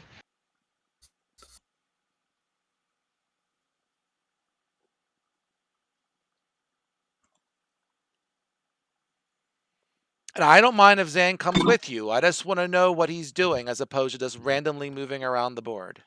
So I'm taking breaks because I'm eating lunch, and I find that I'm by myself and I can't see anything. Well, A lot of oh, that's times. because you have no lighted torch. Do you want a lighted torch? Are you relighting it? Yeah, you should relight your torch. Okay. Then I will Okay. relight my torch. Now you can see. Okay, that's much better. I can't help it. You were moving around in the dark. I don't know. You didn't say nothing. All right.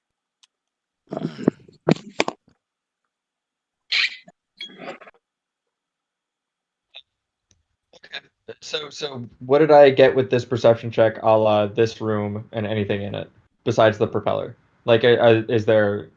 You're not seeing anything else. You're not seeing secret passageways or other Like hidden pressure pits plates or pressure or plates. Nope, you're good. okay. So then if I walk forward, it should be fine. So I'll walk forward. Okie dokie. So, 1 second.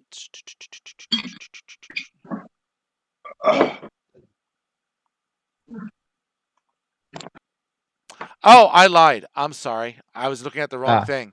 The entire corridor is a single pressure plate. Ah, that's different. Sorry, I was looking at the next number. That's okay.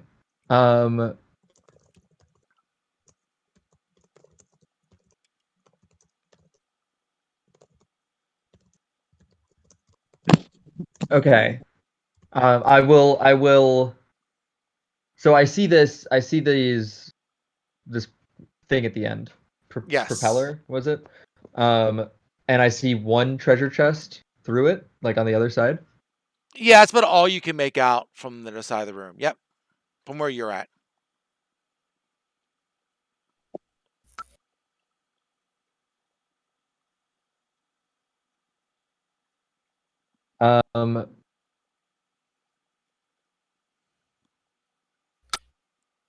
What's my movement speed?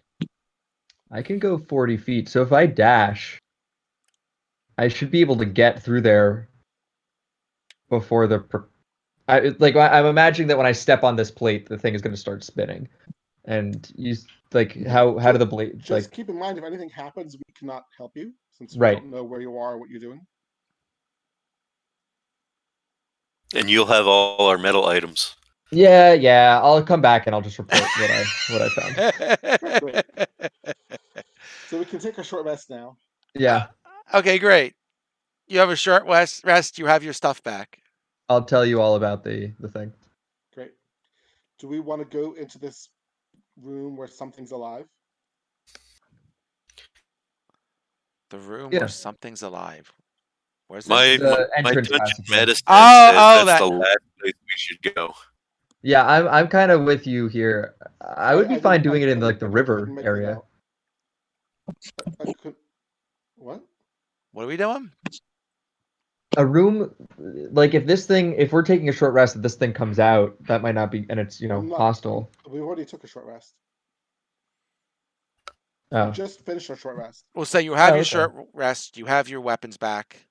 Oh, okay. I missed that. We're good. I assume you are now yourself again. Yes. You're not retransforming. Okay. I'm not retransforming, but I will tell everybody about this. So that room with the fountain is kind of warded off. Like the only way to get there is to go past the magnetic night. So I feel like there should be something useful or beneficial there, but we don't know what the water does.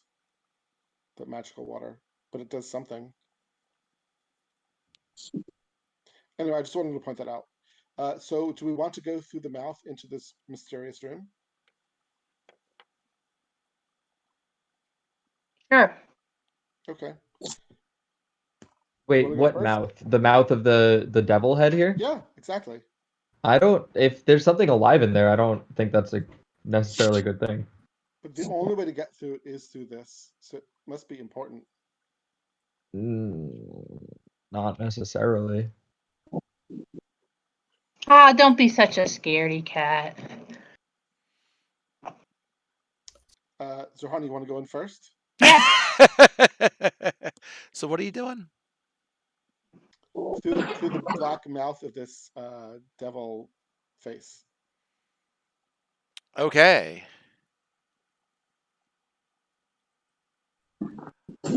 Was it here? Yes. Where is it? Sure.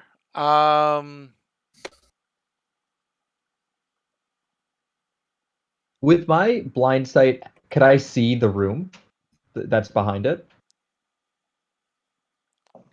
before um, Zerhana goes in? 1 second.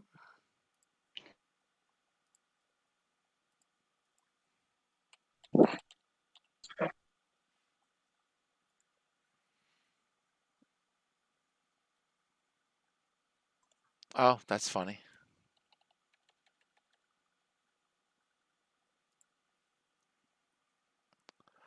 Let's see.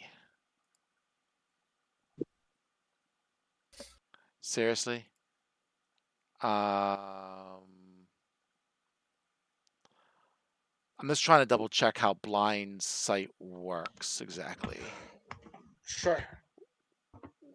We'll say that it's a small cavity in the wall. We're just going to go with it because I don't want to hold this up any more than we already are. Okay. So I'll tell you that it's not really a room. Right? It's not like finished. It's not. Or I No, don't know. Is it? no. It's Okay. maybe like a good walk-in closet, I'll tell everybody that. which might be the bad thing to tell my wife, but that's what it is. Never mind. Us orcs don't like closets. Okay. I'm just saying this seems like more of a lair than like a treasure room.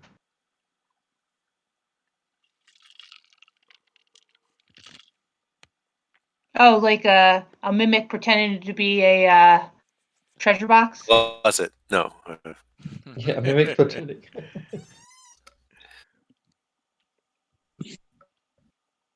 Okay, so what? You don't want me to go in there? You don't think it's worth it?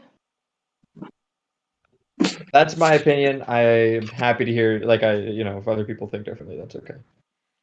My suggestion is that it's not worth it. You know what? You know what? Like, okay, what are the possibilities? There's something living in there, and it's either good or I mean, it's either gonna attack us or not. No, I think you're fine. It could be a trap where like the mouth of the devil is like equivalent to the mouth of the creature, or something weird like that. So I think it's fine to skip it and just keep going somewhere else. Okay, we'll backpedal. No problem. All right. So do you want to check out the hallway with the pressure plate then? Yes.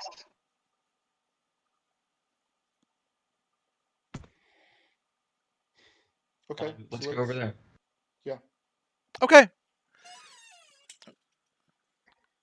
So Hana's approaching from the wrong direction, but it doesn't really matter. All right. So as you and some people just floating over the Is it up here? it doesn't matter. It's yeah, right here. Right? As you walk across the balcony towards the pressure plate, Xanthros, you notice about a level when you get to about we'll say here, right? Give or take, right?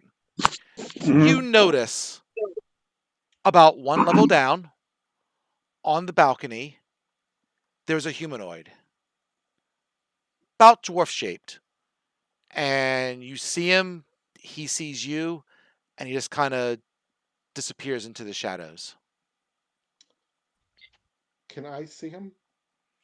with my I mean, best vision. Xanthos says something, and you can kind of glance, and you just kind of catch a glimpse as he just kind of disappears.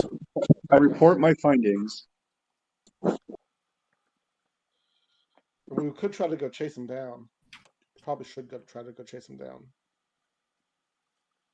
At a level below us, though, I don't Yeah. think we should do any running. No, I agree. But instead of going up here, we should go down to level 2. Did Does we it just see feel like where we're he walking into went? an ambush grove? Maybe. Didn't really see where he went. You just kind of caught a glimpse of him.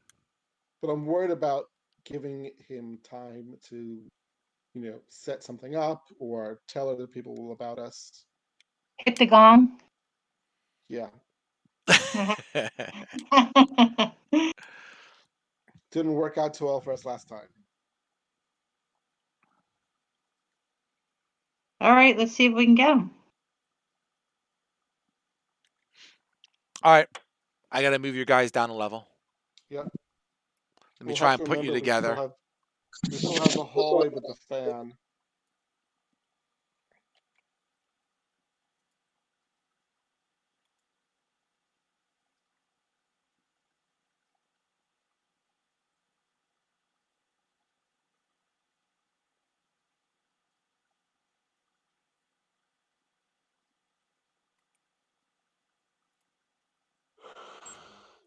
Put you. So you're going to be going down these steps. Yes. Boop.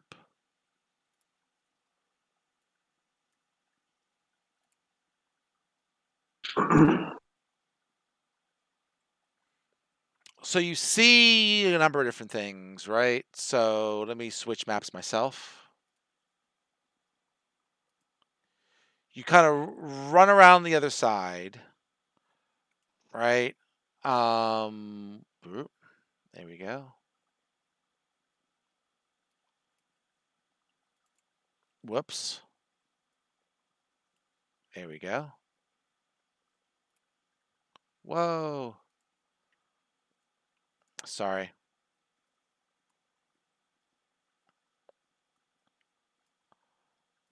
All right, you come down the steps. You think that the dwarf was basically around, basically right where the top of the steps were, and you're guessing he probably went down the steps, right? I mean, that's the only way for you could see he could go.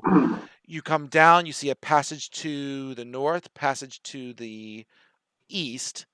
There's a plaque on the wall by Zerhana, and there's also something else on the south wall that you see. So the dwarf could have gone to the north or the east. Or there's a secret door. You feel he went down the steps. That's what you see. Okay. Down to level 3.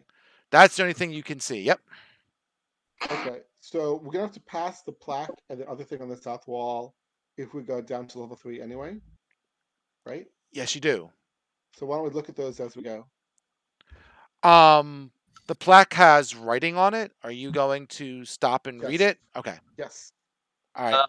If we're chasing after this thing, maybe we shouldn't stop and read it. Or maybe somebody should and then catch up with everybody else. I agree. Somebody should stop. The rest of us keep going. Well, Zerhana's the fastest. Why don't you send the fast people running, and the slow people can read the plaque? Sure. So, are you the slowest, Paul? I think I am the slowest. Okay, so we'll keep going, and Ulfgar will read the plaque.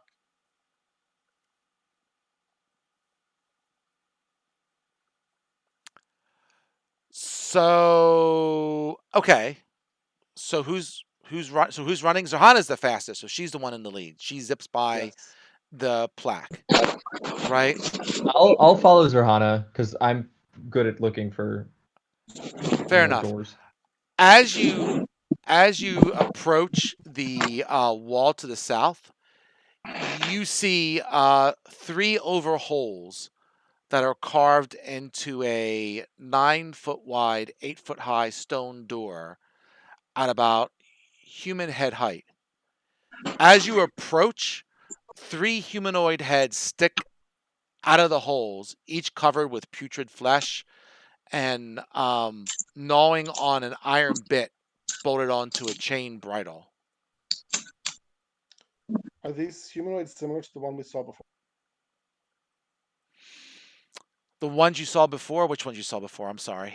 The one that Xanthros saw before. The Oh, dwarf side one. you can't tell. This one seems more likely like this is undead. This is like a zombie or something. Okay. With 3 heads? It's 3 zombies. Well, I guess we're gonna have to stop and fight these. You can run by them. They are restrained. They can't. They poke their head out. They're trying to get you, but if you're duck weave, you can get behind them. Okay, then we'll go past them. Sure. Okay. Who's reading the Ulfgar. writing? I will, and Orvex will stay here with me and help me translate if necessary. Yep. Because he's not that fast.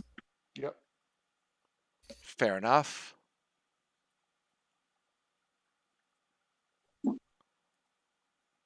I'll give you the writing here. I'll give you the official handout in a second, but The plaque is here. There's a plaque there. Yep. I'll give you the fancy dancy screenshot, but there's what the writing is. Okay.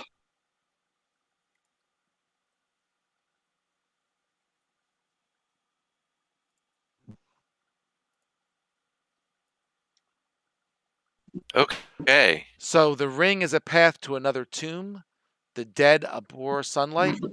Only a jewel can tame the frog. Bow to the dead god intoned, and into darkness descend. I think what's going on here is that we have a different plaque for each level. So the one we found the first time applies to the top level. This one applies to this level, and so forth. Sounds reasonable. And the frog is definitely going to be one of the 9 gods.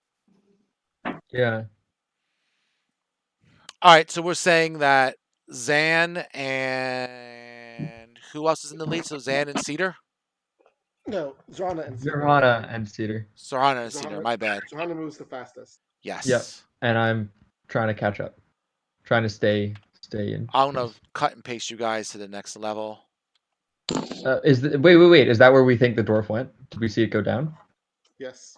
It slipped into the shadows. You're not sure, right? So you can go down the steps and see if you see him as you continue going down. If we don't see him, we might want to go back up and just not worry about him. All right. We have not even finished level 1. Let me take you back to level 3 for a second to take you to the next level. Don't move for 2 seconds. I assume that you guys are looking at the plaque, so I'll just move Vicky and Cedar for a second. It's only Ulfgar and Orvex's plaque. All right, then I'll move you too. 1 second. Let me grab you. Split the party. Split the party. Where the heck am I? That's cover ground quickly, right? It is a way to do that. So I need Icarus as well, right? Yep. All right. Copy.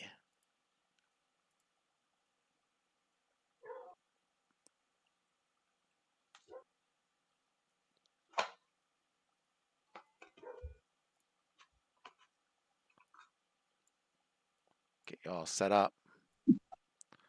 Sure. So, let me move you guys here for 2 seconds. So those of you who are not at level 3 aren't going to see squat. But for the rest of you, go down the steps. You see another plaque. You see a 10-foot passage going west, and so forth. But you're not seeing where the dwarf went. It's a lot of different ways that you guys want to poke around. Which way do you want to go? I think we should just go back. This creature could be anywhere. Do you want to read the next plaque, or it's right there, just in front of you? Let's read the next plaque and then go back to rejoin Ulfgar and then go back up to level 1. Okay. So I'll give you the next plaque, and I'll move you back up. Get some more cut and paste action going here. We know you live for it. I tell you, man. Whoop. There we go.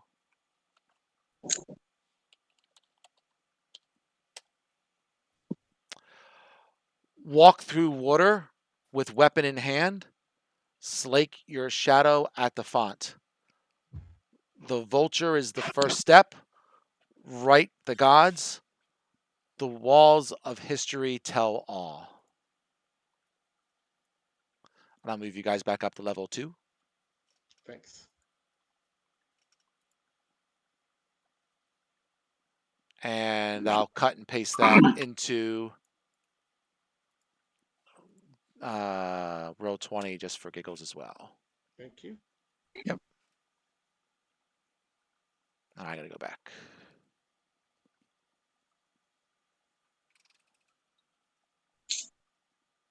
Okay. So you're back on level 2. Yep. Do you want to go back up to level 1? I'm sorry, go ahead. You guys talk. I think we should.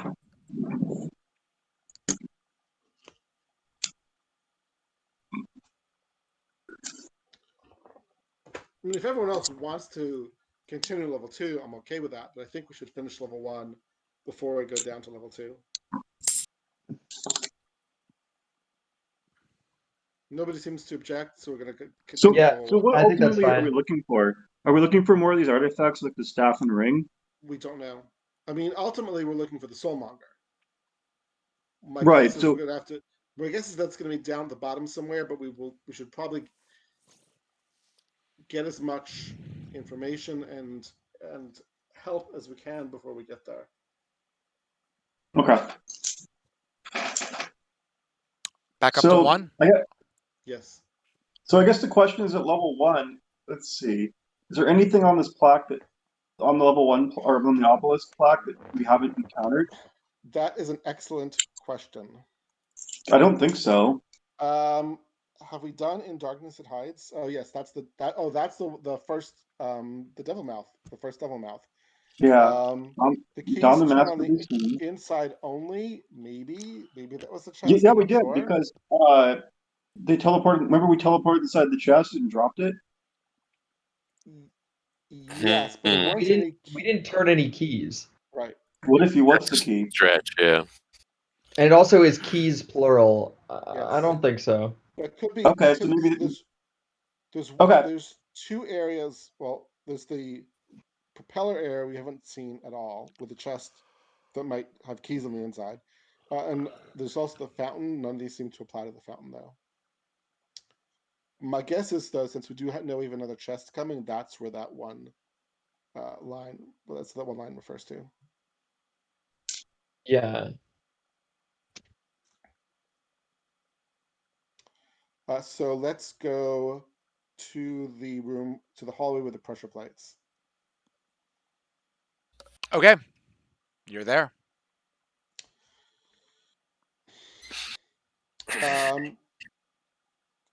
Was Cedar able to tell whether the pressure plates extended beyond the propeller?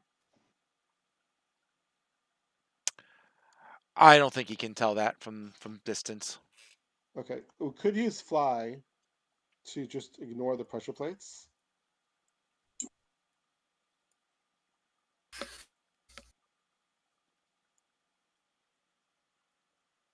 Thoughts?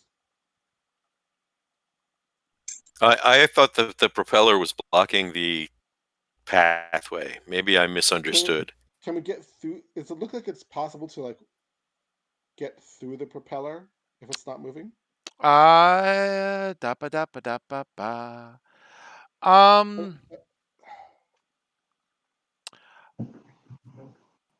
Sure. You can get between the blades. You said there are birds carved along the wall? Yes. That seems like an indication that flying is the way to go.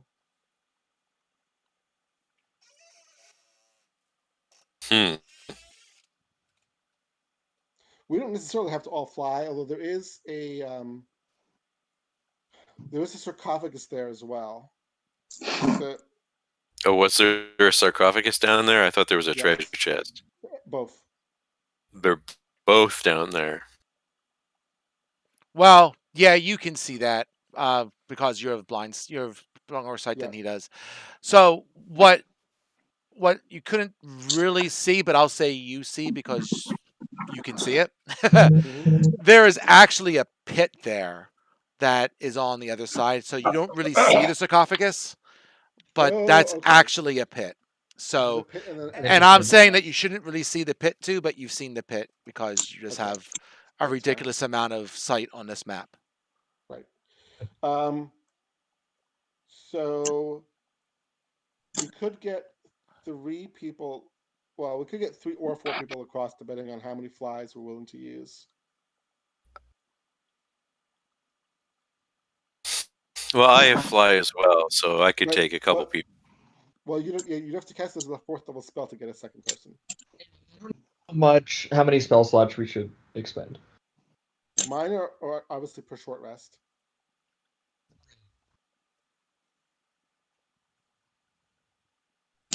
We can also leave Orvex here. Yeah, can Cedar wild shape into a flying form? Yeah. Starting at this level. And we could get everyone over there if we want to. It might not be necessary either. I don't know.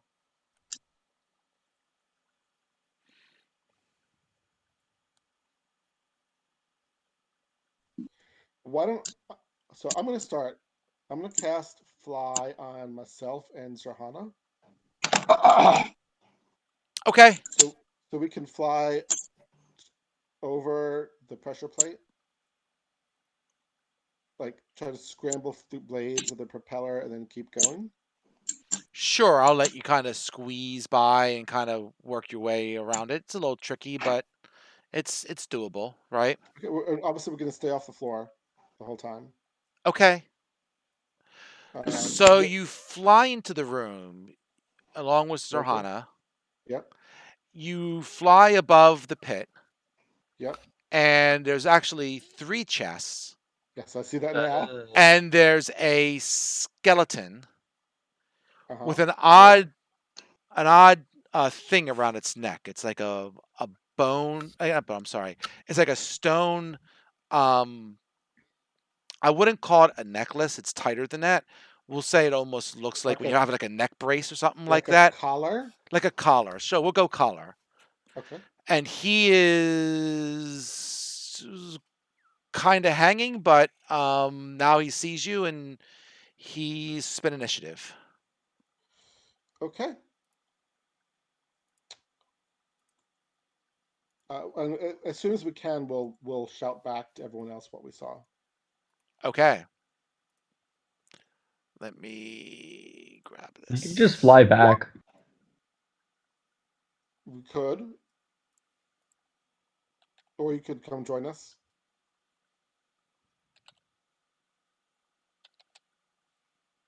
I mean, scrambling through the propeller is slow, so like I'm reluctant to expose ourselves to something coming from the room for that reason. Okay. I gotta spin with this dude. 1 second. So boop. Oh my. Rude. He's not pretty at all. He's not. Eh. Let me just double check this dude real quick. Zahana gets to roll also. Oh, it's true, and she has an advantage. Go ahead. What do you want me to roll? Initiative. Oh, okay, sure.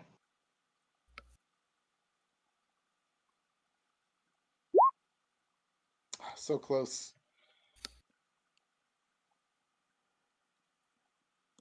Okay. So where are you guys at? You guys just kind of flew into the room, right? I guess so. All right. So you fly into the room. The skeleton kind of runs over to you, kind of runs up the wall. Nice. And will attack one of you. Either let's see which one it goes after. The one being carried, the carryee or the carrier. I thought No, they no, no. both We're, had both, we're fly. not. There's no carrying. We're both. Oh, you're both flying. All right, My fly gets 2 targets. gotcha. Fair enough. Then he'll just kind of run over and try and do a quick dagger attack on the two of you, or on Icarus. Okay. Just give me a second here. It's not a short sword, but that's okay. It's just I'm going to cast shield, which is going to make my AC 24. okay. So then it misses. So Hana, you're up.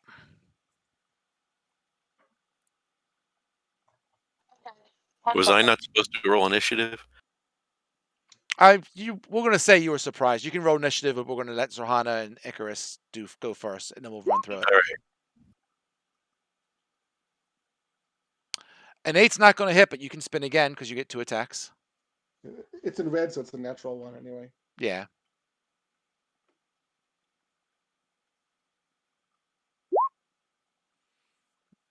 Damage.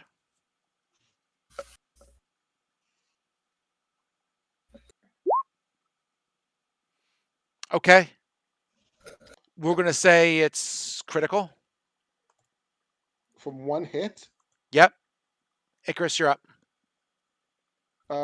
Interesting. So I'm going to actually cast shield. You did cast shield as a reaction, right? No. I mean, like on my character sheet. Oh, how do you do it on your character sheet? No. I want to do it so it marks off the. Oh, just click on. I mean, you can click cast, or you can just click off the thing. Whatever. There you go. Okay. I'm going to attack it Okay. twice. Oh man, I should have cursed it. Dang. It's dead. Okay. Are we out of initiative? Yep. Okay.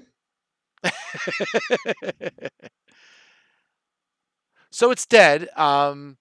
You got a dead undead skeleton, and you Does that mean have. it's alive? That's right, double negatives.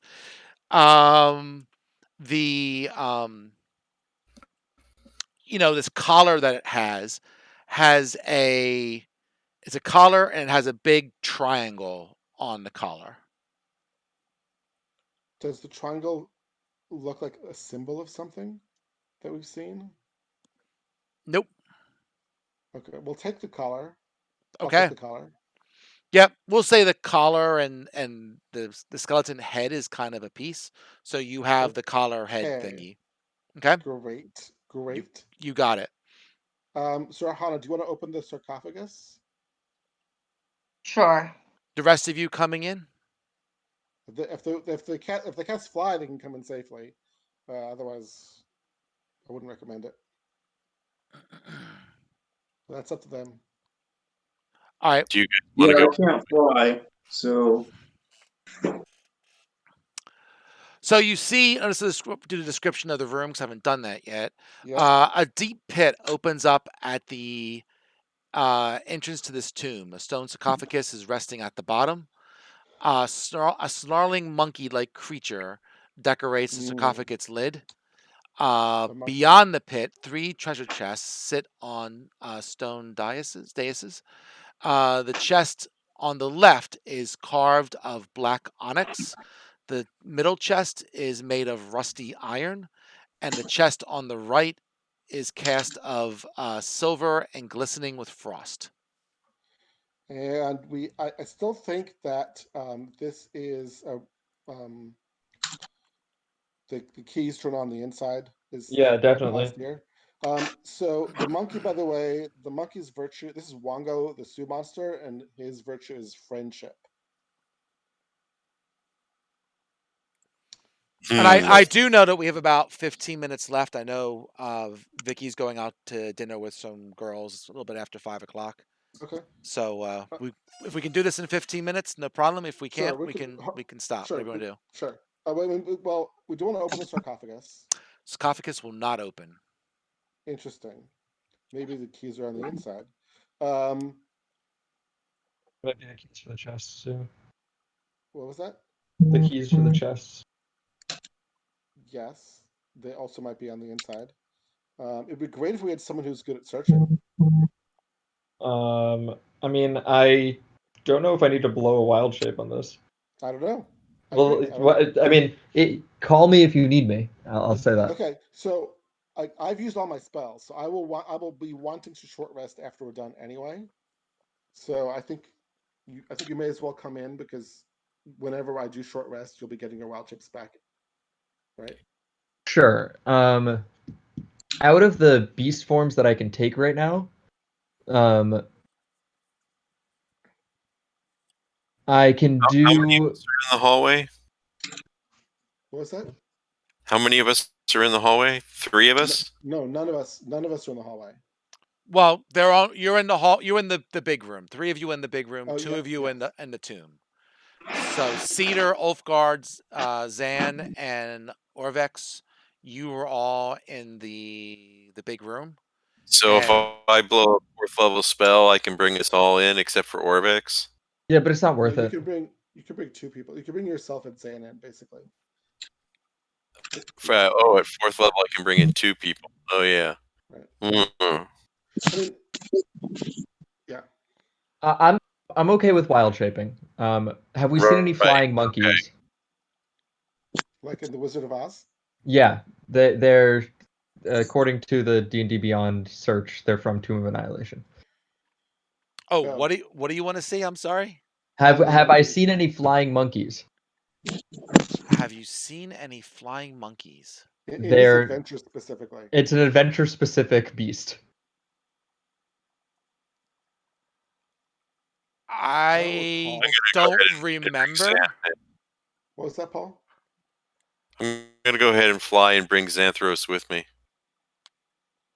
Okay. I don't remember you seeing any flying monkeys during your adventure. Sorry. Could be wrong, but I don't remember you doing that. I don't know. Familiar to me either. Okay. So Zan comes in as well. I want to plop him in while he's eating Okay. his lunch. So Orvex and Cedar's on the other side. I ate my lunch a long time ago. I've been here for a while. Oh, now. okay, fair enough. Sorry.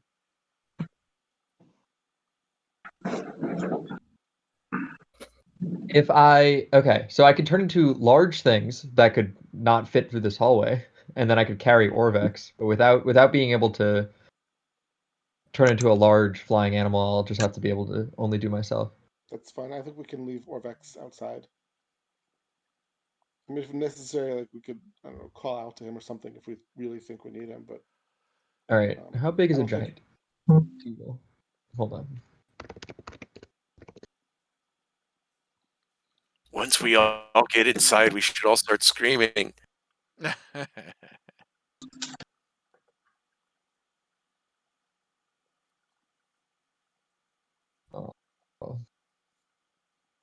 I'll turn into something and fly through, and then just turn back. You might. Okay. I guess it's probably safe to be on the floor here. Why don't we search? Why don't you two search, like, the chests especially? All right. So who's doing with the chest? I suggested that Doing some Xanthros and perception. Cedars make perception checks on the chests. All right. From doing it. Sure.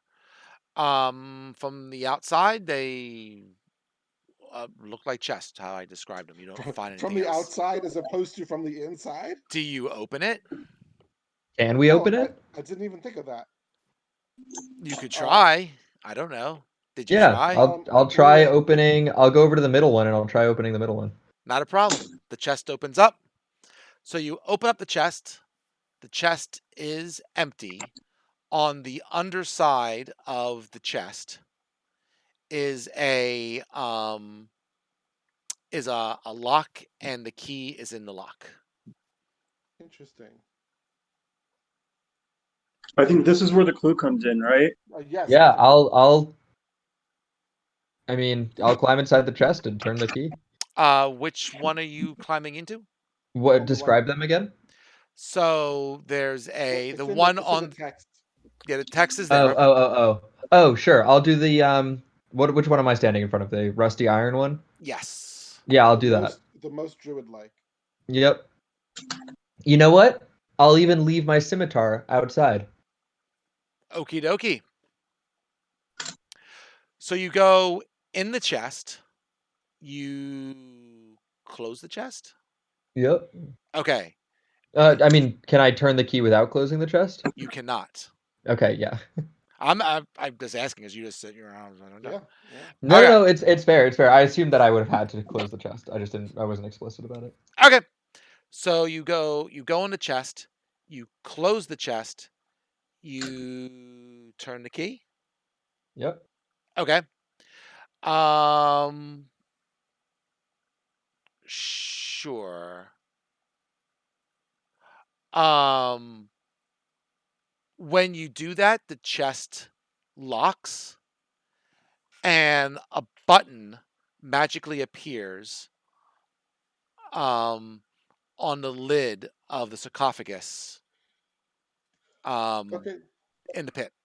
So we need 2 more people to do the other 2 chests, and presumably, whoever is picking up the item from the sarcophagus should not be one of these people. So if there's anybody who particularly wants to pick something up from the sarcophagus, you should say so. That's tough because we don't know what it is. So I did mention that Wango's virtue is friendship, if that is going to affect your decision. Yeah, we still don't know what it is. Agreed. So, but we're gonna have to split 3 and 2. So Yep. 3 people will be in the chests and 2 people will be outside the chests. I'm happy to do either way. Do either one.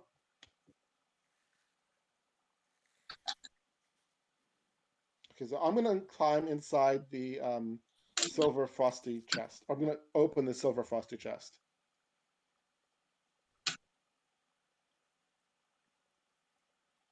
All right, I'll get it. I'll open the onyx chest. All right, so you're going into the onyx chest. Yeah, and I'm going into the silver chest. Okay. Is it basically the same thing? The key is the lock is in there, and the key is in the lock. Yes. So Okay. we're gonna do the same thing as Cedar.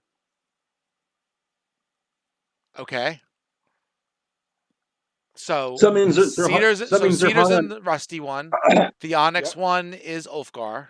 Yep. Mm-hmm. And who's in the frozen one? Icarus. Icarus.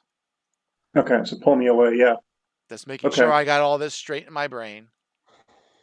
All right, so as you do all that, you've got 3 buttons on the sarcophagus down below. There's an onyx, there's a rusty, and there's a silver. Who's going to push the buttons? Assuming that's what you're doing. Oh, this could be really bad. I mean, it's either... What are you pushing, Zohana? Start streaming. Oh, sorry. You guys have a preference which one I No, push do whatever first? you want. Do whatever you want. All right, push the onyx one. Okay. Paul, make a Constitution saving throw. Oh, great. Please make it. All right. Well, the good news is I have a really good con. That helps. That is good news. Yay. Okay. Just double checking here. I thought this guy was friendly. Maybe he's friendly, but he didn't make the tune. The Lich made the tune. So, okay, you made the saving throw. A big hit of force hits your body. You resist it, and don't take 10d6 plus 40 damage. It opens up. Holy shit. 10d6 plus 40. What Wow. opens up the sarcophagus? The chest reopens. There are still 2 more buttons on the sarcophagus. Okay, Oh. maybe then Cedar and I should try to get out. Can we unturn the key and see if the chest opens again? It does not? Nope. Awkward. I cannot try dimension dooring out unless we take a short rest. I'm not sure it's such a good idea to keep going because 10d6 plus 40 is likely to. Theoretically, we shouldn't know that. But the other thing is that you can communicate some of that to us. Yes. That could have hurt. Zohana, do you want to press another button? No, not really. How are we going to get these guys out if we don't press the buttons? Can we communicate from inside the chest or from outside the chest?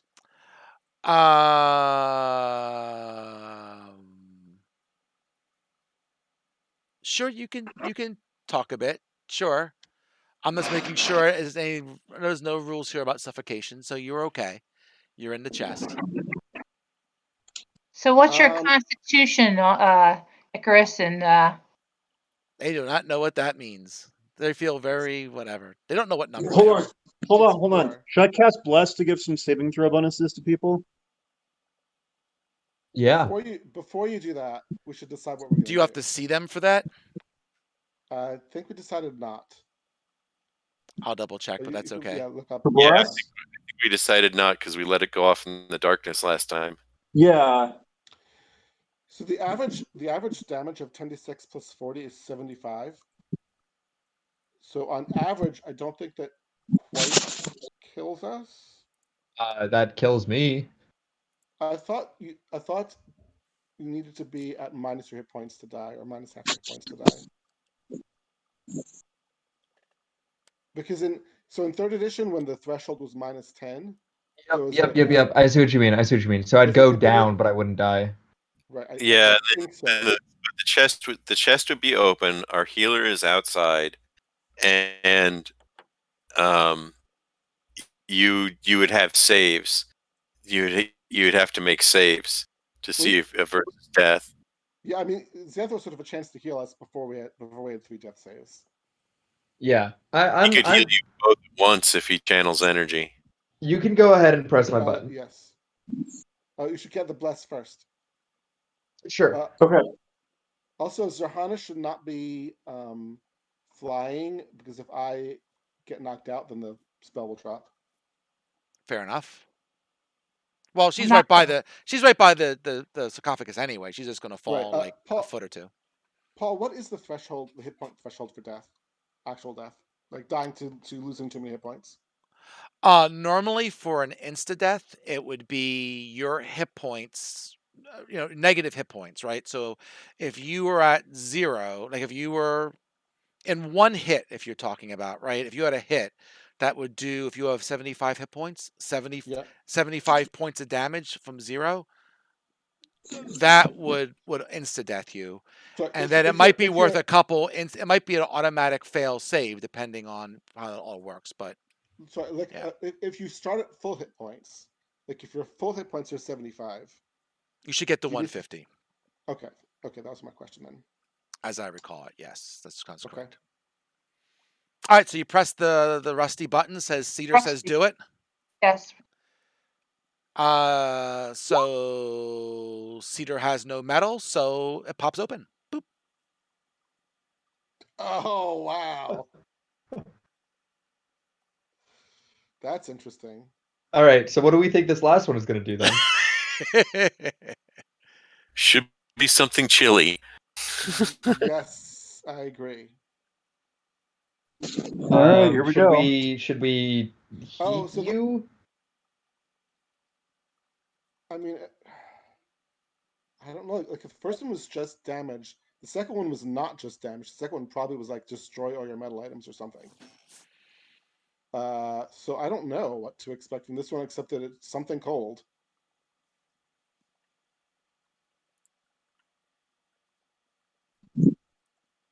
You have no other way of getting out? I could, no, and I would have to take a short rest to be able to teleport. Maybe that's not such a bad idea. I mean, we could. I don't mind. Although, so presumably we don't need me in there for the button to work. Well, the only catch there is that we'd have to worry about how to get out of this tomb because oh no, wait, I have another fly spell. Oh, I mean, once we short rest, I can do the fly again. Right. I mean that works for you, and that works for one other person. Right. And then I'd have I have yes. another spell. I mean, you could. Okay. True. I mean, you also could fly Xanthros out before we continue, if you're worried about it. No, I'm not worried about it. Okay. Then we want to take a short rest? Yes. Okay. Is that okay, Paul? Sure. You could take a nap in there. It doesn't say anything about you suffocating. So you want to chill out? Okay. That may be the wrong word to use. Yeah, maybe. Yeah, exactly.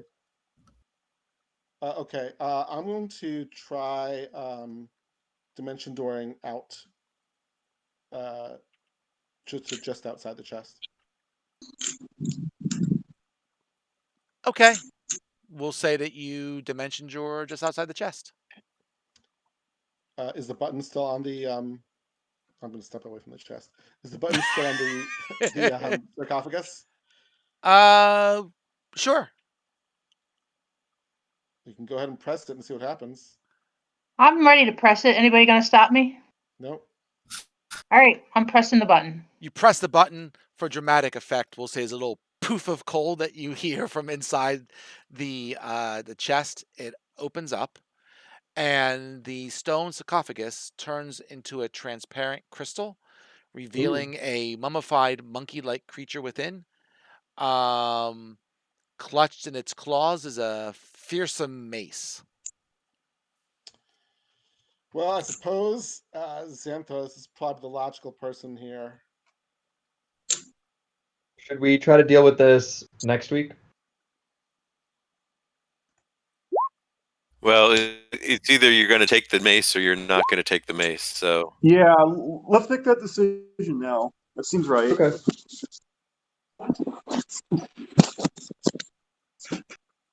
All right. Well, there's not a way to open it. It's easy enough to crack the crystal on a sarcophagus if you want to get to the mace. Yep. No problem. So who's grabbing it? Xanthos, before you grab it, you should cast resistance on yourself. If you want to try to make the save. Yeah, if you want to, or you can elect to fail it. Whatever you want. Let's cast resistance. I'll do that. Okay. Okay. You grab the mace.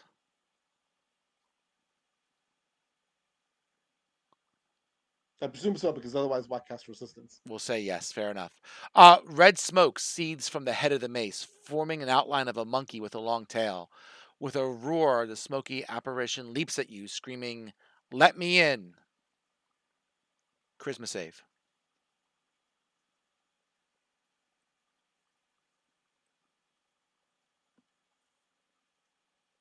I could add a D4 to it, but I don't think it's going to help me. Nope, that ain't gonna help. No. Damn. You are possessed by Wango. Ah, All right, going ape shit on people.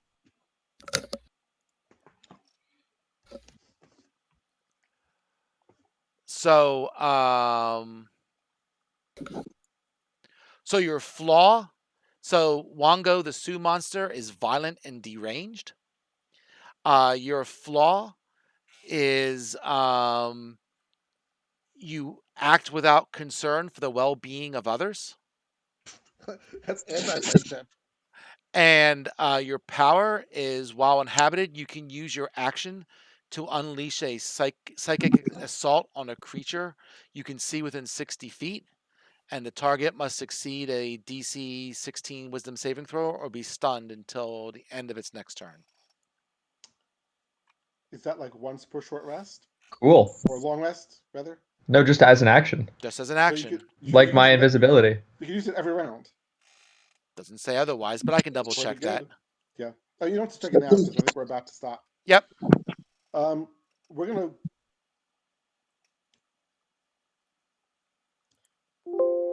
fly back through the hallway. I just realized I'm gonna be out of spells again. We're gonna fly back through the hallway. So why don't we do that, and then we can stop. So it will be through the propeller down here. Somewhere. Okay. Mark off whatever spell you need to fly through the hallway, and we'll call it there. Okay. All right. So Saturday at 8 is going to be our next session. Is it Or Saturday at 7? seven usually? We'll say 7, Saturday yeah, at 7 yeah. unless we hear otherwise. Also sounds good to me. Okay. Great. All right, great. Thank All right, you. guys. Hope that was pretty good. You got through pretty much a level. You pretty much touched everything, I think. Yeah, didn't we finish the got fountain, we but yeah. yeah.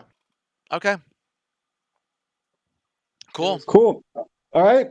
See you guys next week. All See you right. next All All right. right. Have a good night. Take care, Good night. everybody. Take care. Good night. Bye. Bye.